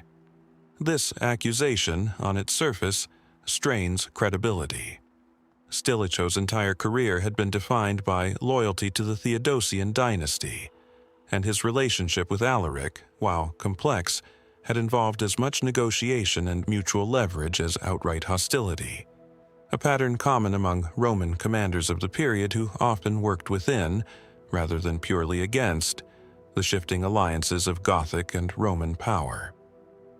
Was this genuinely treasonous ambition, or a plausible-sounding accusation constructed by rivals who recognized that Stilicho's actual loyalty made him vulnerable to exactly this kind of political frame job? Most historians now favor a more political explanation, one rooted less in any real conspiracy and more in the resentment Stilicho's dominance had generated among Rome's court factions. His policy of negotiating with Alaric rather than pursuing total military victory, a pragmatic approach given Rome's limited resources, had made him deeply unpopular among elements of the Roman aristocracy and military, who viewed any accommodation with Gothic forces as unacceptable weakness. Olympius, a court official who had gained Honorius's trust, is widely credited with orchestrating the campaign against Stilicho, exploiting the emperor's own insecurities and perhaps genuine fear of a guardian who had held real power over him since childhood. Under this reading, Stilicho's death represents a court coup dressed in the language of treason, a purge of an overly powerful minister by rivals eager to seize the influence he had monopolized for years. But other historians have pushed the question further, asking whether Honorius himself bears more responsibility than the traditional narrative, which often casts him as a weak emperor manipulated by scheming courtiers, tends to suggest. Was Honorius a passive pawn in Olympius's plot, or did the emperor harbor his own long-simmering resentment toward a guardian whose authority had, for years, eclipsed his own, seizing the opportunity Olympius provided to finally assert independent control? If so, Stilicho's execution reflects not simply factional politics, but a young emperor's calculated move against the one man capable of overshadowing him. The aftermath deepened the tragedy regardless of which motive proves closer to the truth. Following Stilicho's death, Roman soldiers, whipped into anti-Gothic sentiment by rumors and propaganda, massacred the families of federated Gothic troops serving in the Roman military across Italy, driving thousands of experienced soldiers to defect directly to Alaric's forces in retaliation.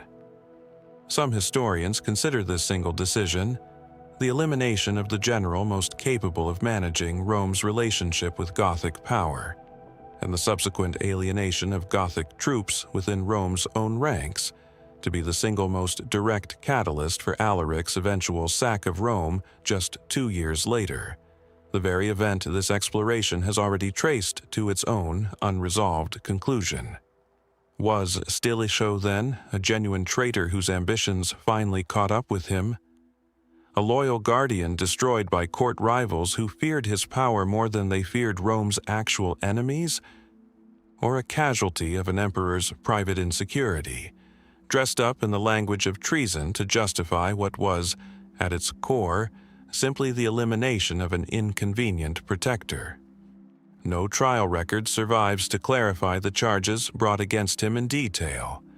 No confession, coerced or genuine, has come down to us beyond the accusations of men who benefited directly from his death.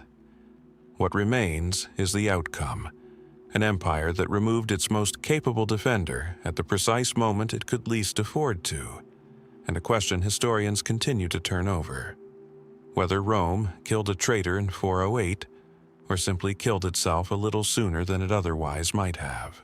North and west of Ravenna, across the Alps and into the heart of Roman Gaul, lies the city of Vienne, on the banks of the Rhone. It was here, in May 392, that a young emperor was found dead in his residence, in circumstances so ambiguous that ancient writers themselves could never agree whether they were describing a murder or a suicide. His name was Valentinian II, and the question of who, if anyone, ordered his death has never been resolved. Valentinian II had become emperor as a child, barely 4 years old, following the sudden death of his father Valentinian de Pachas in 375, elevated by the army with the backing of his mother Justina, largely to counterbalance the claims of his older half-brother Gratian.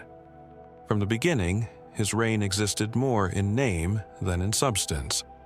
His authority propped up first by his mother's regency, and later, after Gratian's assassination in 383, by the powerful Frankish general Arbogast, who effectively controlled military affairs in the Western Empire on the young emperor's behalf. By 392, Valentinian was around 20 years old, and tensions between him and Arbogast had grown increasingly public. Ancient sources describe a humiliating confrontation in which Valentinian attempted to formally dismiss Arbogast from his command, only for the general to tear up the dismissal order in front of him, a stark demonstration of where actual power resided. Weeks later, Valentinian was found dead in his residence at Vienne, hanged, according to most accounts, though the circumstances surrounding exactly how and why remain frustratingly unclear. The most immediate explanation, and the one Arbogast himself publicly promoted, held that Valentinian had taken his own life, overwhelmed by the powerlessness of his position and the humiliation of his failed attempt to assert authority over his own general. Suicide was not an implausible explanation on its face. Valentinian's reign had been defined almost entirely by subordination to stronger men, first his mother, then Arbogast, and a young emperor confronting the reality that he commanded no genuine power might reasonably have found the situation unbearable.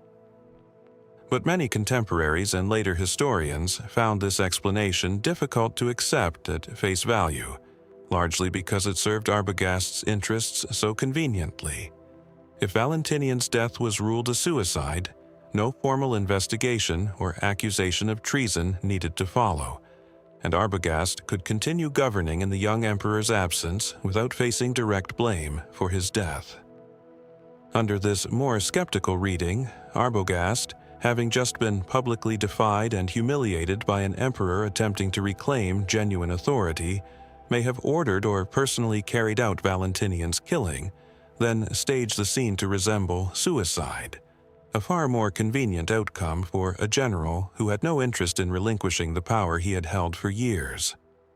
The Christian historian Rufinus, writing not long after the events, appears to accept the suicide explanation, while other sources, including later Byzantine historians drawing on earlier lost accounts, describe more direct suspicion falling on Arbogast, some even suggesting the general strangled Valentinian personally before arranging the body to suggest self-hanging. The physical evidence, such as it was ever recorded, does little to settle the matter. Ancient descriptions of the scene are sparse, filtered through writers with their own religious and political motivations, none of whom had direct access to the room where Valentinian died, and none of whom present anything resembling forensic detail we might trust as objective. What deepens the mystery further is what Arbogast did in the months immediately following Valentinian's death.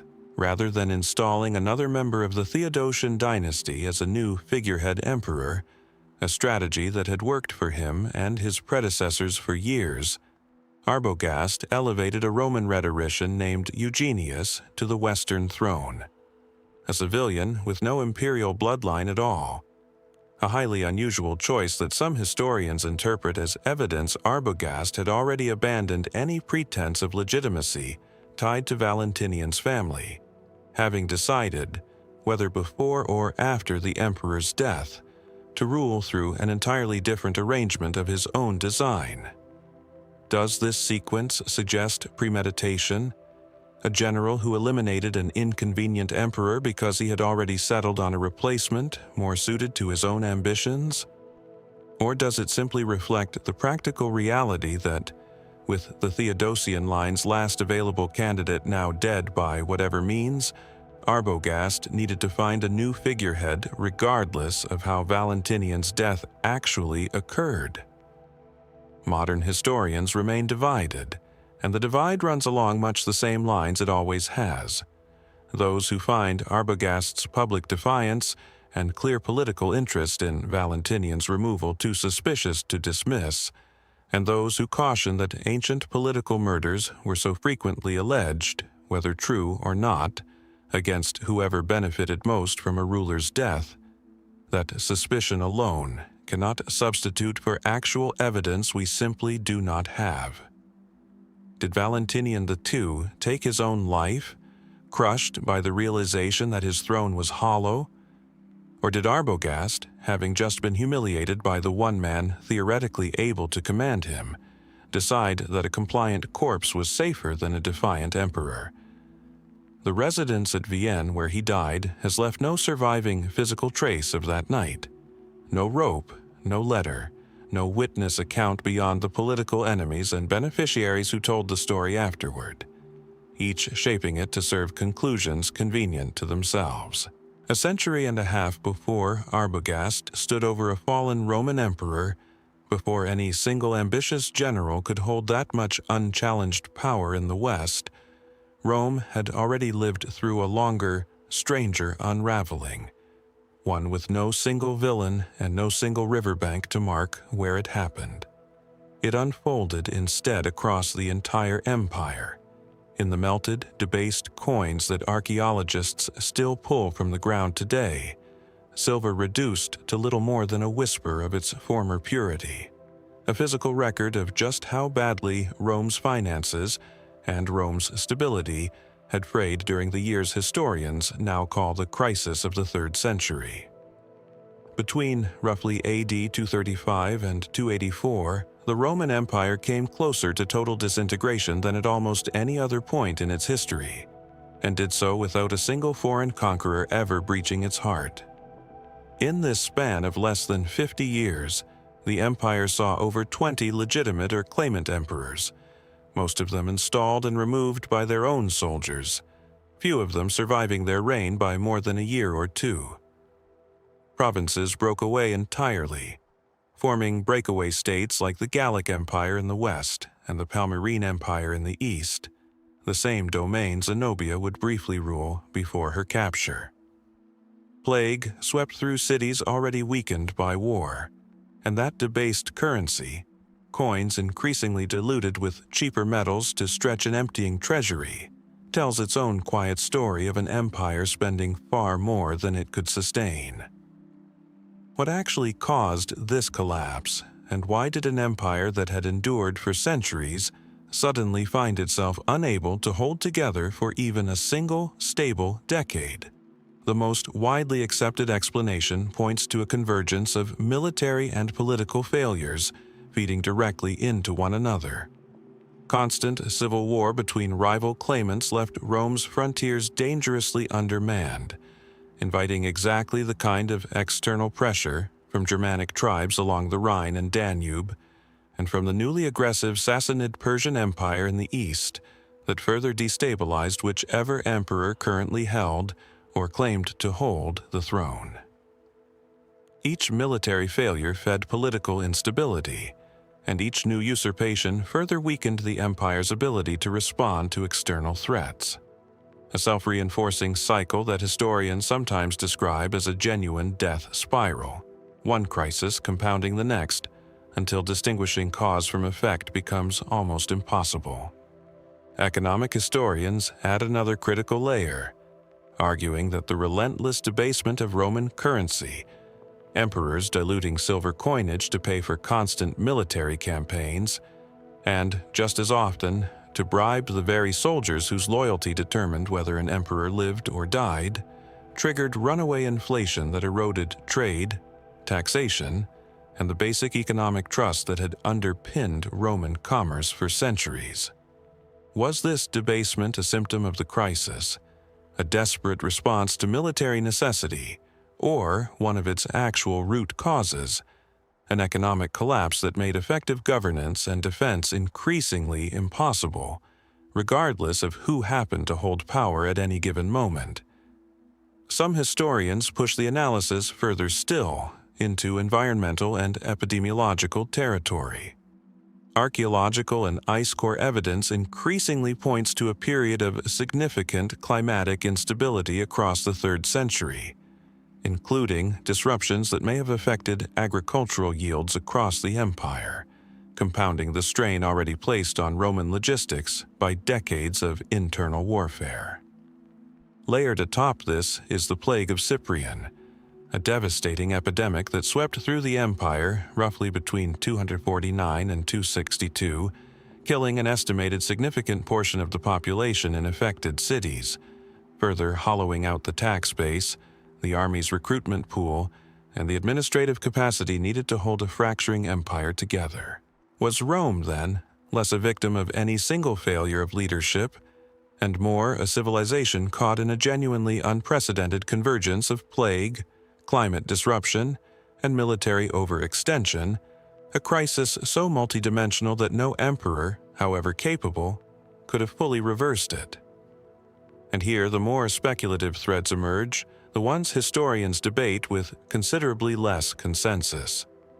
Some scholars have proposed that the very structure of Roman succession, an empire with no reliable, universally accepted mechanism for transferring power short of military acclamation, was itself a kind of built-in fault line, one that had simply never been tested by simultaneous pressures severe enough to expose how fragile it truly was until the 3rd century arrived.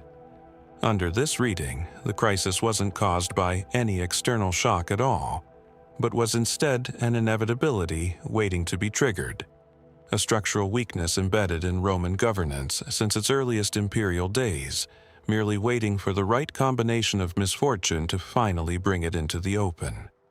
What makes the crisis of the 3rd century so difficult to resolve into any single narrative is precisely this entanglement: military failure, economic collapse, plague, and possibly climate disruption, each amplifying the others in ways that resist any clean separation of cause from consequence. Rome did eventually stabilize, first under Aurelian, whose triumph paraded a captured queen through Roman streets, and later under Diocletian, whose sweeping reforms reshaped the empire into something structurally different from what had existed before the crisis began. But did Rome survive this crisis because its underlying institutions proved resilient? Or did it survive only by transforming into something so fundamentally altered that the empire which emerged afterward was, in every meaningful sense, a different entity entirely? Those debased coins still surface from Roman soil today, thin, discolored, worth a fraction of what their original weight in silver once promised. Do they mark the wound of Rome's near collapse, or the scar tissue of a civilization that adapted just enough to survive, buying itself 2 more centuries before an even deeper unraveling finally proved impossible to reverse? Those debased coins, thinned by 2 centuries of crisis and reform, were still circulating, still passing from hand to hand across the empire, when a new kind of currency crossed the Strait of Gibraltar in 429. Not silver this time, but soldiers. Tens of thousands of Vandal warriors under King Gaiseric, ferried into Roman North Africa in what would become one of the most consequential invasions the Western Empire ever faced. And at the center of how they got there sits a question historians have argued over for 16 centuries. Did a Roman general named Bonifacius genuinely invite them in? Bonifacius held the position of Comes Africae, the senior Roman military commander responsible for defending the empire's North African provinces, among the wealthiest and most agriculturally vital territories still under Roman control, supplying much of the grain that fed Rome and Italy itself. By the late 420s, Bonifacius had become entangled in a bitter power struggle at the Western imperial court, primarily against the general Aetius, a rival for influence over the young Emperor Valentinian III and his mother, the regent Galla Placidia. Accused of disloyalty, possibly through machinations orchestrated by Aetius himself, Bonifacius found himself recalled from his post and, according to several ancient accounts, ordered to return to Italy under suspicion of rebellion. It is here that the most persistent version of the story takes shape. According to this account, preserved by several later chroniclers, Bonifacius, believing himself unjustly targeted and facing likely execution if he complied with the recall, entered into an alliance with Gaiseric and the Vandals, inviting them across from Hispania into North Africa as mercenary allies who would help him resist the imperial forces being sent against him. Under this reading, the catastrophic Vandal invasion of Rome's richest provinces, an invasion that would culminate in the loss of Carthage itself within a decade, and eventually contribute directly to the grain shortages that helped cripple the Western economy, began not as a foreign conquest, but as a Roman general's desperate gambit in a political feud that spiraled catastrophically beyond his control. Is this account accurate, or is it something else entirely, a convenient later narrative that transferred blame for a genuinely unstoppable barbarian migration onto the shoulders of a single Roman commander already disgraced by unrelated political rivalries? The case for skepticism is substantial. Our most detailed sources for this claim come from writers working considerably after the events themselves, some drawing on second-hand or third-hand testimony filtered through decades of retelling. Procopius, writing in the 6th century, over 100 years after the invasion, provides one of the fuller versions of the invitation narrative.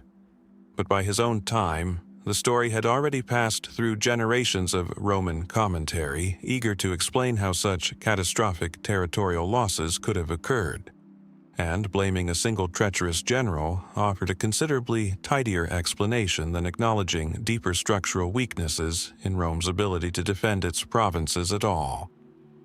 There is also the matter of timing and motive that troubles this narrative from within.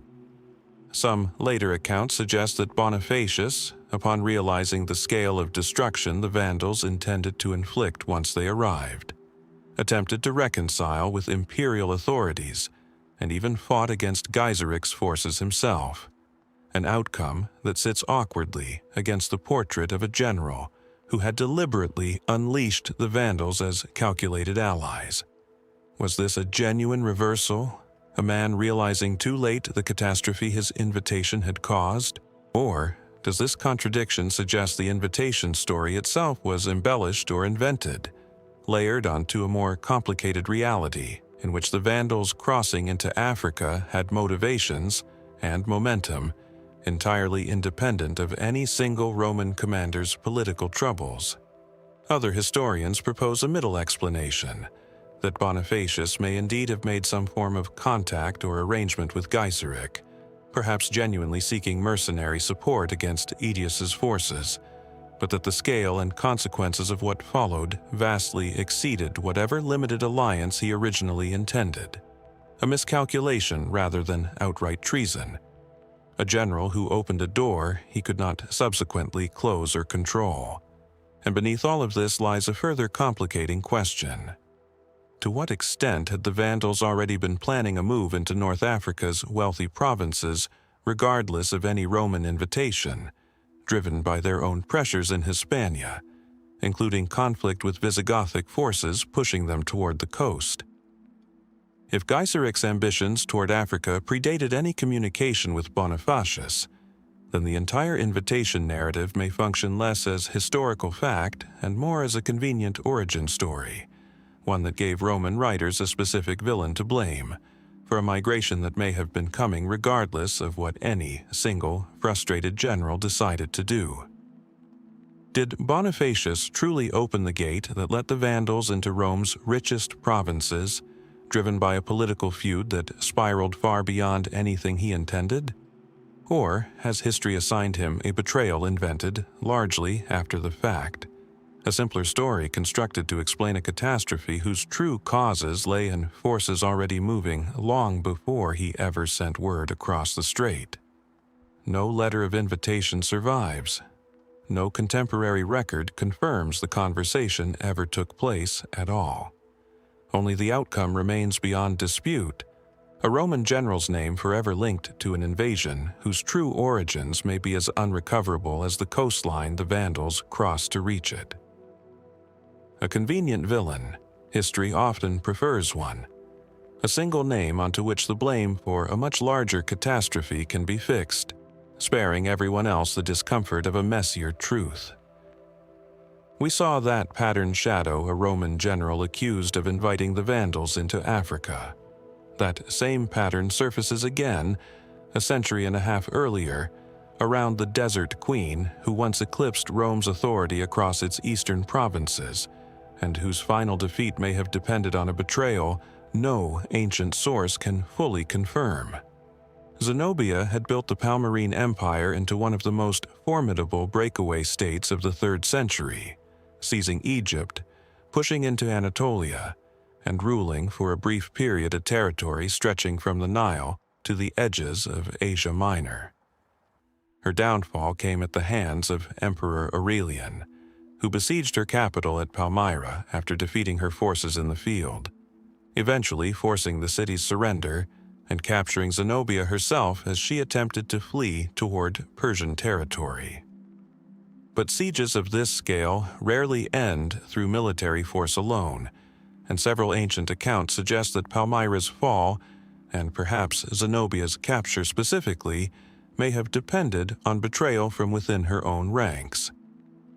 The most persistent version of this story centers on a figure named Cassius Longinus, the philosopher and rhetorician who had served as an advisor at Zenobia's court, and who, according to several sources, was executed by Aurelian following Palmyra's capture, accused of having authored the queen's defiant correspondence with Rome. Some accounts suggest Longinus was executed precisely because he refused to betray Zenobia, maintaining his loyalty even as Aurelian offered him the chance to save himself by cooperating. If true, this would mark Longinus not as a traitor at all, but as one of the few figures in this entire story who chose loyalty over survival, a quiet act of integrity nearly lost among the louder questions of who else at Palmyra may have made a very different choice. Because other, less flattering theories persist regarding how Aurelian's forces managed to intercept Zenobia so precisely during her attempted flight toward Persia. Was her escape route known to Roman forces because of skilled reconnaissance and simple military competence, tracking a fleeing queen's most logical path toward the Euphrates? Or did someone within her court, or among the tribal allies she depended on for safe passage east, provide Roman forces with the information needed to intercept her before she ever reached the safety of Persian territory? Some ancient accounts point toward tensions between Zenobia and segments of the Palmyrene nobility, suggesting that her increasingly ambitious expansion and the heavy demands it placed on Palmyra's resources and manpower had generated resentment among local elites who may have seen an accommodation with Aurelian as preferable to continued war under a queen whose ambitions had already provoked Rome's full military response. Under this reading, Palmyra's surrender, and possibly Zenobia's capture itself, may have been eased along by figures within her own city who calculated that cooperation with Aurelian offered better prospects than loyalty to a losing cause. There is also the question of the desert tribes and client peoples whose cooperation Palmyra had long depended on for control of the trade routes that made the city wealthy in the first place. Zenobia's power had rested significantly on alliances with these groups, arrangements built on mutual benefit rather than permanent loyalty. Did one or more of these allies, sensing the shifting balance of power as Aurelian's siege dragged on, quietly provide Roman forces with intelligence about Zenobia's planned escape route in exchange for future consideration once Rome's victory became inevitable? No source names such a figure directly, but the geography of her capture, intercepted at a specific crossing point along the Euphrates, has struck some historians as difficult to explain through Roman tracking skill alone. What complicates any confident answer further is the same problem that shadows so much of this period. Our surviving sources were, almost without exception, written by Roman authors working within a tradition that had every incentive to frame Aurelian's victory as swift, decisive, and earned through Roman military superiority, rather than through the quieter, more embarrassing possibility that Palmyra's own people had a hand in ending their queen's resistance. A clean military triumph made for better propaganda than a victory achieved partly through local betrayal. So did Cassius Longinus die a martyr's death, refusing to abandon a queen who trusted him? Did unnamed nobles within Palmyra, weighing the costs of continued war, quietly ease the city's surrender? Or did tribal allies along the Euphrates trade a queen's freedom for their own future safety, guiding Roman forces to exactly the crossing point where she could be caught? The desert route Zenobia took in her final attempt at freedom offers no markers today confirming who, if anyone, may have been waiting there because someone told them where to look. Only her capture is certain. Everything that made it possible remains, like so much of her story, unresolved. Roughly 1,000 miles east of Palmyra's desert crossing, along a road connecting the city of Edessa to the ancient temple of the moon god Sin at Carrhae, a Roman emperor once stopped to relieve himself and never remounted his horse.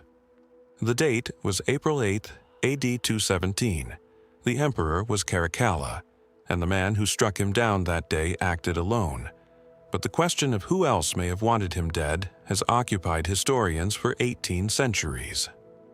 Caracalla had ruled since 198, first alongside his father Septimius Severus, and later as sole emperor following the murder of his own brother Geta, an act of fratricide so brazen that Caracalla reportedly had Geta killed in their mother's arms, and then ordered a purge of Geta's supporters that claimed thousands of lives across the empire. His reign afterward was defined by heavy military spending, ambitious campaigns against Parthia, and the sweeping Constitutio Antoniniana, which extended Roman citizenship to nearly all free inhabitants of the empire, a policy historians still debate as either genuine reform or a calculated measure to expand the tax base needed to fund his wars. By 217, Caracalla was in Mesopotamia, preparing for a renewed campaign against the Parthian Empire, when he made the fateful stop near Carrhae, a location already haunted by Roman military memory, as the site of Crassus's catastrophic defeat over 2.5 centuries earlier. According to the historian Cassius Dio, writing not long after the events and with direct access to sources close to the imperial court, Caracalla was struck down by a soldier named Justin Marcialis, who ran the emperor through with a dagger while he had stepped away from his escort. The official explanation, and the one most ancient sources broadly accept, holds that Marcialis acted out of personal grievance, reportedly because Caracalla had refused to promote him to the rank of centurion and had, according to some accounts, recently executed the soldier's brother. Under this reading, the assassination was a crime of individual resentment rather than organized conspiracy, a single aggrieved man seizing an unguarded moment to exact a revenge on an emperor who had wronged him personally. But this explanation has never fully satisfied historians, largely because of who benefited most immediately from Caracalla's death. Marcus Opellius Macrinus, the Praetorian prefect responsible for the emperor's personal security, was declared emperor within days of the assassination, an outcome that places him under considerable suspicion. Macrinus held one of the most powerful positions in the Roman military hierarchy, commanding the very guard responsible for protecting Caracalla, and his elevation to the throne so quickly after the murder has struck many historians as difficult to attribute to coincidence alone. Cassius Dio himself suggests a motive, that Macrinus had learned, through a prophecy or astrological consultation circulating among provincial officials, that he himself was destined to become emperor, and that this prediction had reached Caracalla's attention, placing Macrinus in mortal danger regardless of his actual intentions. Under this reading, Macrinus orchestrated the assassination not from ambition alone but from self-preservation, acting before Caracalla could act against him first. Was Marcialis then not an independent aggrieved soldier at all, but an instrument recruited by Macrinus specifically because his personal grievances against the emperor made him a plausible, deniable assassin, one whose motive could be explained away as private revenge rather than traced back to the Praetorian prefect who arranged it? The timing troubles other historians as well. Marcialis was killed almost immediately after striking Caracalla down, cut down by the emperor's German bodyguards before he could be questioned, an outcome that conveniently prevented any confession implicating others from ever being extracted. Was this simply the predictable reaction of loyal guards responding to their emperor's murder, or necessary silencing, ensuring the assassin could never reveal who, if anyone, had truly directed him? Some historians have proposed a broader conspiracy still, suggesting that dissatisfaction with Caracalla's reign extended well beyond Macrinus personally, encompassing military officers exhausted by his costly campaigns and administrators alarmed by his increasingly erratic and brutal behavior, a plot involving multiple parties rather than a single mastermind, with Macrinus positioned simply to benefit from, rather than necessarily orchestrate, an assassination born of wider institutional frustration. What remains difficult to resolve is how much of Cassius Dio's account reflects genuine investigation, and how much reflects the political reality that Dio was writing under emperors who had every reason to view Macrinus's brief, troubled reign unfavorably, making a narrative of calculated treachery considerably more useful than one of simple military dissatisfaction.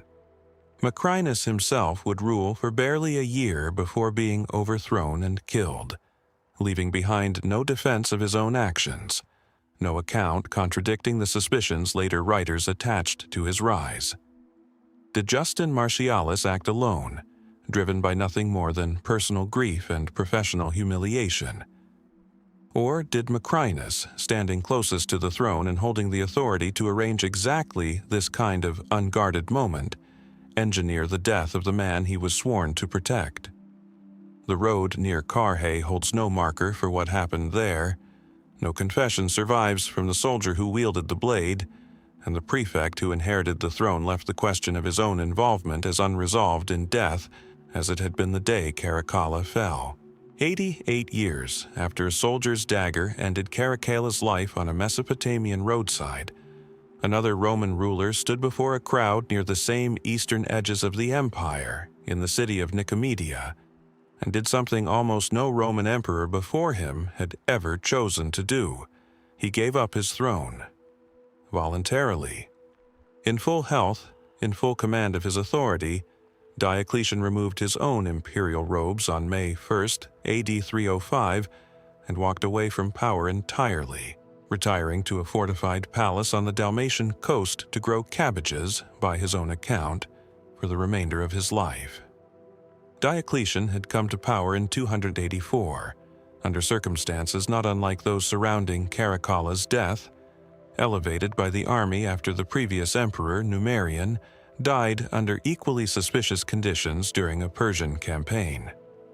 But where so many 3rd-century emperors had met violent, premature ends, Diocletian managed something remarkable. Over 2 decades of relatively stable rule, during which he fundamentally restructured the Roman state, ending the chaos of the crisis of the 3rd century through sweeping administrative, military, and economic reforms, including the creation of the Tetrarchy, a system dividing imperial authority among 4 co-rulers to make the empire's vast territory more manageable, and, crucially, to establish a clearer, more peaceful mechanism for succession than the assassination-driven chaos that had defined the century before him. And then, at the height of that stability, he simply stepped down, forcing his co-emperor Maximian to abdicate alongside him on the very same day, in a coordinated ceremony held simultaneously in Nicomedia and Milan. The official explanation, and the one Diocletian himself offered, centered on his declining health. Ancient sources describe him suffering from a prolonged illness in the years leading up to 305, weakened to the point of near collapse during public appearances, his physical condition visibly deteriorating enough that rumors of his death had already begun circulating among the public before he ever formally announced his retirement. Under this reading, Diocletian's abdication was simply the practical decision of an exhausted, ailing ruler choosing to hand power to younger, healthier successors while he still could, rather than risk the kind of succession chaos that had destroyed so many of his predecessors. But this explanation, straightforward as it seems, leaves considerable room for deeper questions historians have never fully resolved. Why, if illness were the primary driver, did Diocletian's health apparently improve enough afterward that he lived nearly another decade in retirement? Long enough to witness the very tetrarchic system he had designed collapse into the same kind of civil war it was meant to prevent? Was his illness genuinely severe enough to necessitate abdication, or did Diocletian use his declining health as a convenient, face-saving justification for a decision made for entirely different reasons? Some historians point toward growing exhaustion with the immense administrative burden Diocletian had carried for over 2 decades, a genuine desire to escape the crushing responsibility of holding together an empire he had spent his entire reign trying to stabilize, choosing, perhaps uniquely among Roman emperors, to prioritize his own remaining years over the perpetual demands of the throne. Is it possible that Diocletian, having accomplished what he set out to achieve, restoring order after decades of crisis, simply no longer wished to continue, a motivation almost startlingly human for a ruler operating within a system that rarely permitted such personal considerations to override political necessity. Other historians focus on the succession system itself, suggesting Diocletian's abdication was less about personal exhaustion and more a calculated final act meant to demonstrate, through his own example, that the tetrarchy could function as designed, with power transferring peacefully according to established procedure rather than through the military coups and assassinations that had plagued the 3rd century. Under this reading, Diocletian voluntarily stepped down specifically to prove the system worked, sacrificing his own continued rule to validate the structure he had spent years building. A final, almost theatrical demonstration meant to secure his legacy as much as to secure the empire's future stability.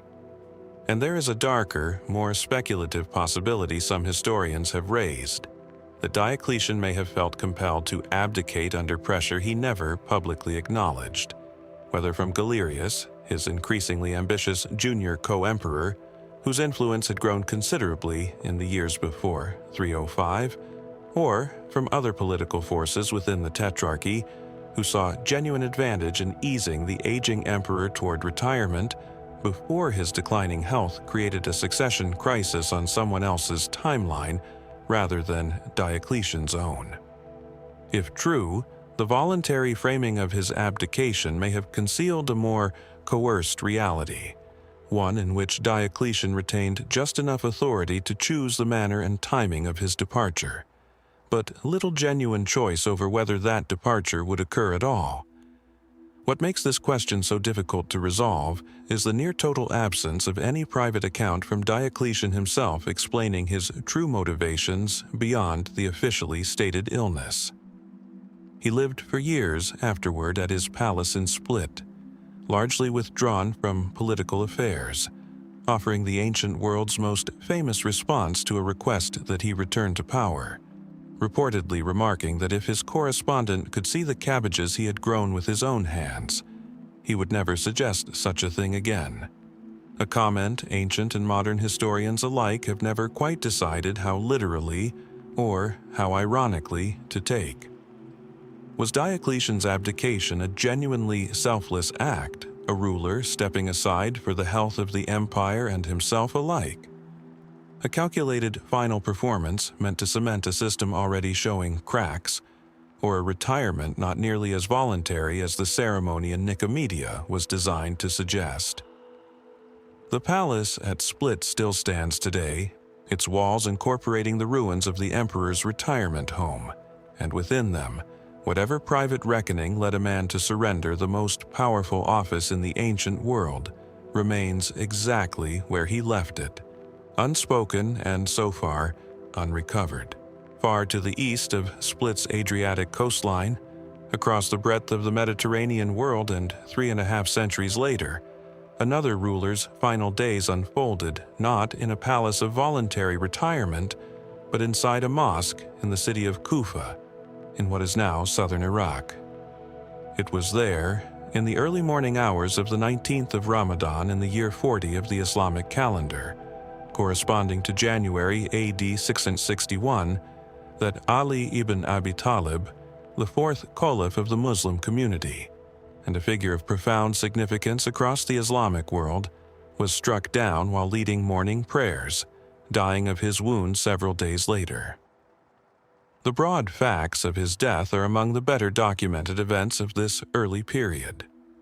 What continues to draw scholarly attention are the deeper currents surrounding it, the political fractures that made such violence possible, and the questions historians still weigh about how fully those currents have ever been understood. Ali's caliphate had been defined almost from its beginning by the unresolved tensions following the assassination of his predecessor, Uthman ibn Affan, in 656, a killing whose perpetrators were never definitively brought to justice under Ali's rule, a failure that some of Uthman's supporters, particularly Muawiyah, the governor of Syria and a kinsman of the slain Caliph, used to challenge Ali's legitimacy directly.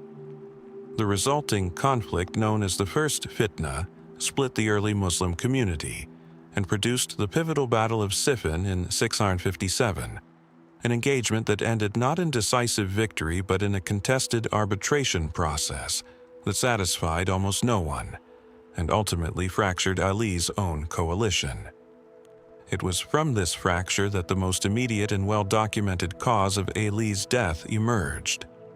A faction that had originally supported Ali, known as the Kharijites, broke from him specifically over his acceptance of arbitration at Siffin, which they viewed as a betrayal of principle, a compromise on a matter they believed should have been settled by God's judgment through continued battle rather than human negotiation.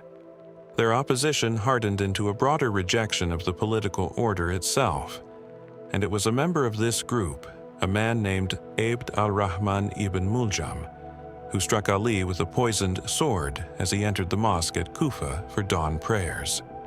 Early Islamic historical sources describe the attack as part of a coordinated plot among several Kharijites, who reportedly intended to strike against Ali, Muawiyah, and another prominent figure, Amr ibn al-As, simultaneously in an effort to eliminate what they saw as the corrupted leadership of the entire Muslim world in a single stroke. Only the attack on Ali succeeded. This account, preserved across multiple early sources, is treated by the overwhelming majority of historians, both classical and modern, as fundamentally accurate in its central facts. The assassin's identity, his Kharijite motivation, and the specific grievance rooted in the arbitration at Siffin. Unlike many of the mysteries this exploration has traced, the who and the immediate why of Ali's death are not seriously disputed within the historical record. What remains genuinely debated, and what scholars across generations and across the Sunni and Shia traditions that trace such different meanings from this period have continued to examine, are the deeper political currents surrounding the assassination and its aftermath. To what extent had the broader climate of the first fitna, the unresolved accountability for Uthman's death, the contested arbitration, and the deepening divisions over legitimate succession made an act like this almost inevitable, regardless of which individual ultimately carried it out? Was Ibn Muljam driven purely by the doctrinal conviction attributed to him, or did personal grievances, some sources mention a woman he wished to marry whose family had been killed in earlier fighting against the Kharijites, intertwine with his political motivations in ways the surviving accounts may simplify? There is also the question of what followed. Ali's death effectively ended organized resistance to Muawiyah's authority, paving the way for the establishment of the Umayyad Caliphate, and a fundamentally different model of Islamic governance than what had existed before.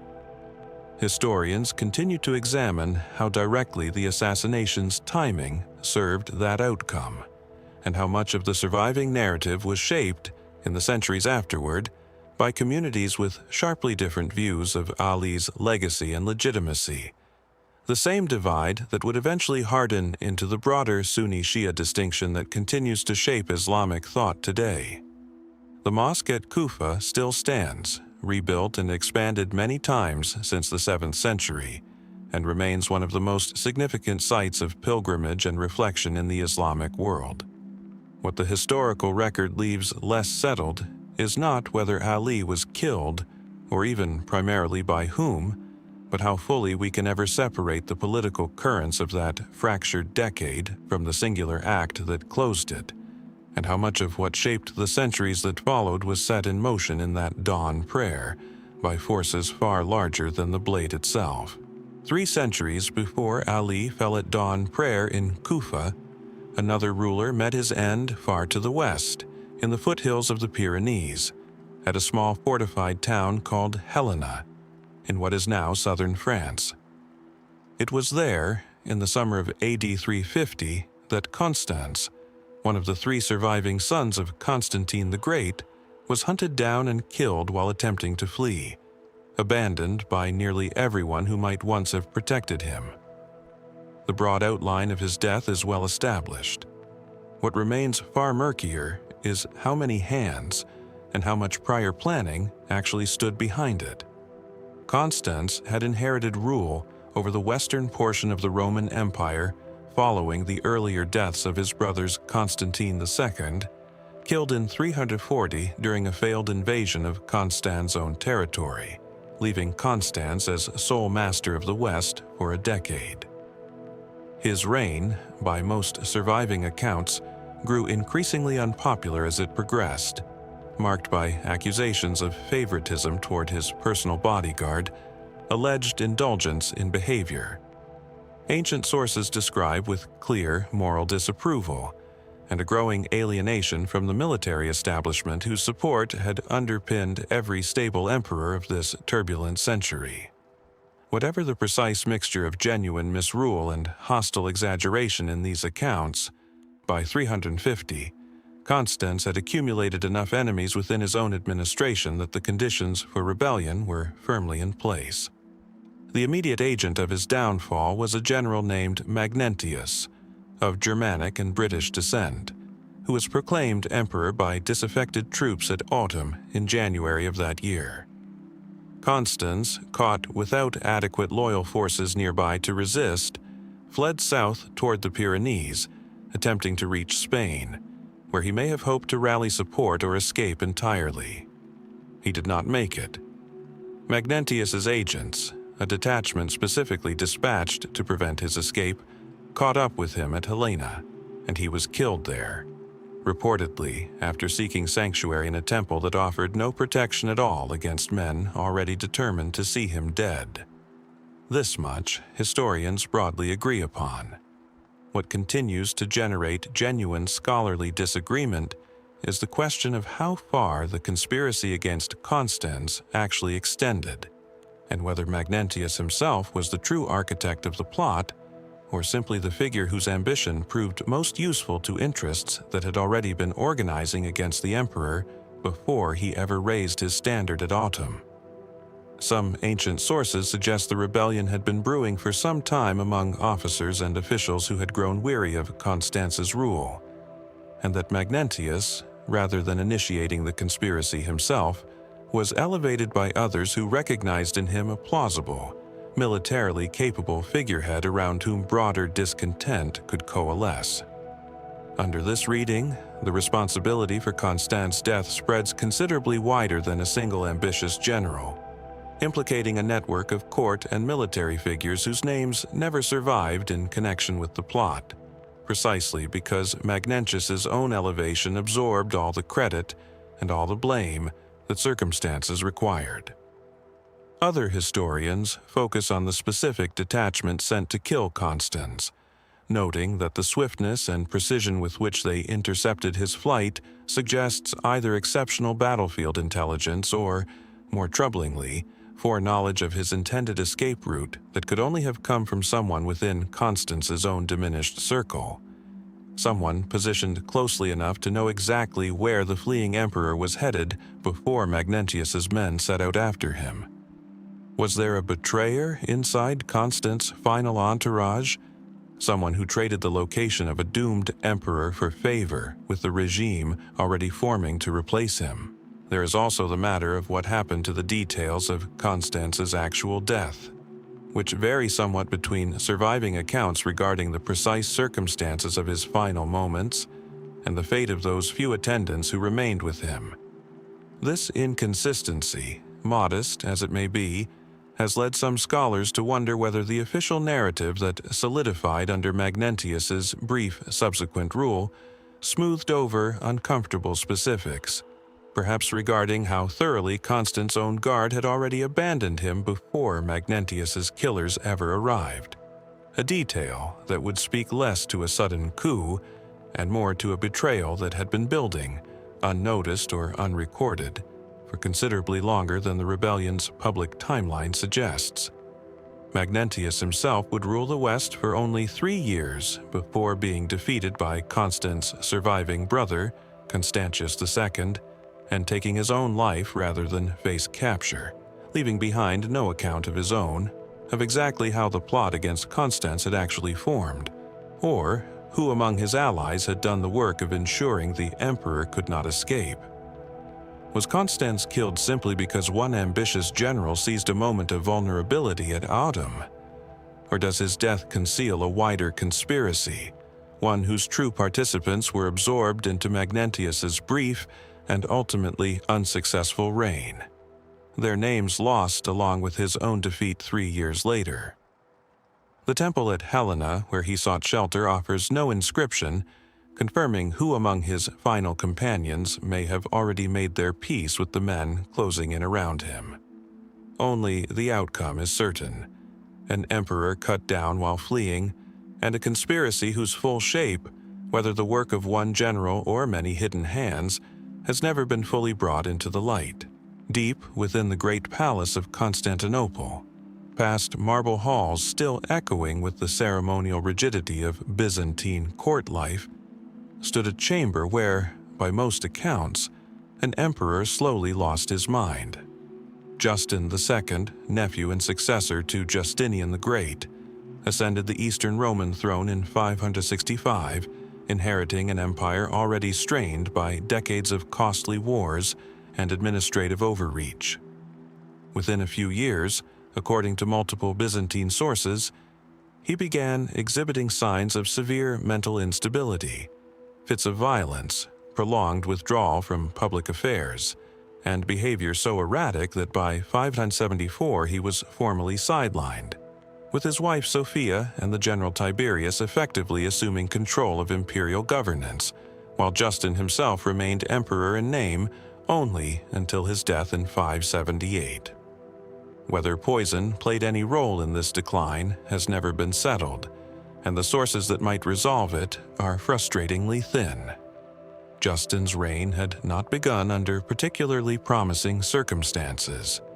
He inherited a treasury drained by Justinian's ambitious wars of reconquest, and almost immediately faced renewed pressure from the Persian Empire in the east, along with the arrival of the Lombards in Italy, whose invasion in 568 would permanently fracture Byzantine control over the peninsula. By most surviving accounts, Justin responded to these mounting pressures with an increasingly rigid and uncompromising diplomatic posture, refusing the kind of tribute payments his predecessors had used to manage relations with Persia and other frontier powers, a policy some historians view as principled fiscal restraint, and others view as the first visible sign of a ruler losing his capacity for pragmatic judgment. The traditional explanation for Justin's condition points to natural causes entirely disconnected from any deliberate act. Byzantine chroniclers, writing sometimes decades after the events, describe symptoms consistent with a genuine psychiatric or neurological breakdown. One contemporary account even suggests his advisors resorted to having musicians play near his chambers in an attempt to soothe episodes of apparent madness, while others describe him crawling on all fours through the palace corridors, biting attendants, and requiring physical restraint during his worst episodes. Under this reading, Justin's decline reflects the pressures of an increasingly unstable reign, military setbacks against Persian forces in the east, and perhaps an underlying condition entirely unrelated to any conspiracy, a ruler whose mind simply failed him under the accumulated weight of his office. Yet, the political convenience of Justin's incapacitation has never escaped historians' notice. His decline into instability directly enabled Sophia and Tiberius to govern in his name for years, exercising real imperial authority, while Justin nominally retained his title, a solution that avoided the destabilizing spectacle of outright deposition, while still transferring effective power to those most capable of wielding it. Was this arrangement simply the pragmatic response of capable administrators to a genuine medical crisis? Or does the suspiciously convenient timing, an emperor's collapse coinciding so neatly with the interests of those who benefited most from his incapacity, suggest something considerably less natural? Poison remains in the speculative theories that have circulated since one of the more persistent alternative explanations, particularly given the Byzantine court's well-documented history, of using toxins to eliminate or neutralize inconvenient rulers without the political risk of open assassination. Slow-acting poisons, historians note, could plausibly produce symptoms resembling neurological decline, tremors, mood instability, and cognitive deterioration, that later chroniclers, working without any modern medical framework, might easily interpret and record simply as madness. Under this reading, Sophia herself, already positioned to benefit enormously from her husband's incapacitation, becomes the most obvious, if entirely unproven, suspect, a figure with both the access and the motive to administer something that would remove Justin from effective power while preserving the outward legitimacy his continued nominal reign provided. No Byzantine source directly accuses Sophia or anyone else of poisoning Justin, and this absence matters. Unlike so many of the assassination mysteries this exploration has traced, where ancient writers openly speculated about conspiracy even without proof, the sources surrounding Justin's decline overwhelmingly frame it as illness, without hint of foul play. Is this silence evidence that poison was never seriously considered by contemporaries, the simplest and most honest explanation for an otherwise unresolvable historical silence?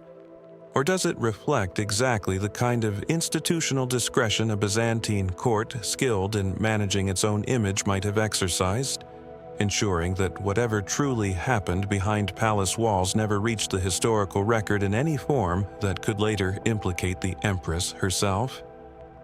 Modern medical historians examining the described symptoms have offered their own competing theories, entirely disconnected from poison, proposing conditions ranging from a genuine psychotic disorder to the effects of severe untreated infection or metabolic imbalance, conditions that 5th and 6th century medicine had no framework to diagnose accurately, regardless of their actual cause. Some have pointed specifically to the possibility of a degenerative condition affecting cognition gradually over years, noting that the slow, uneven trajectory of Justin's decline, periods of apparent lucidity interspersed with episodes of violent instability, fits more naturally with a chronic organic illness than with a single poisoning event, which would more typically produce a swifter or more consistent deterioration. Under this reading, the entire poisoning question may be a modern, retrospective suspicion projected backward onto a set of symptoms that a contemporary court, working with only the crude diagnostic tools available, simply attributed to madness because madness was the only available category for what they were witnessing. What makes Justin's case difficult to resolve, unlike the more overtly violent deaths this exploration has traced, is precisely the ambiguity of illness itself, a condition that leaves no dagger, no confession, no single moment historians can point to and say, "Here, this is where the truth was decided."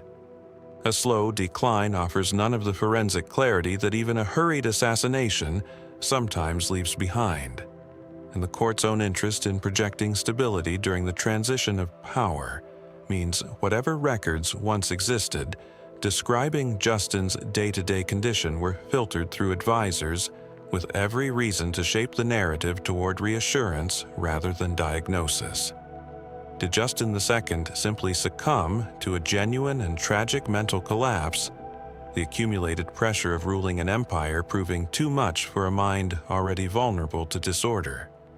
Or did someone within the palace, recognizing the advantages of an incapacitated emperor who retained the throne's legitimacy without its authority, quietly ensure that collapse arrived on a more convenient timeline?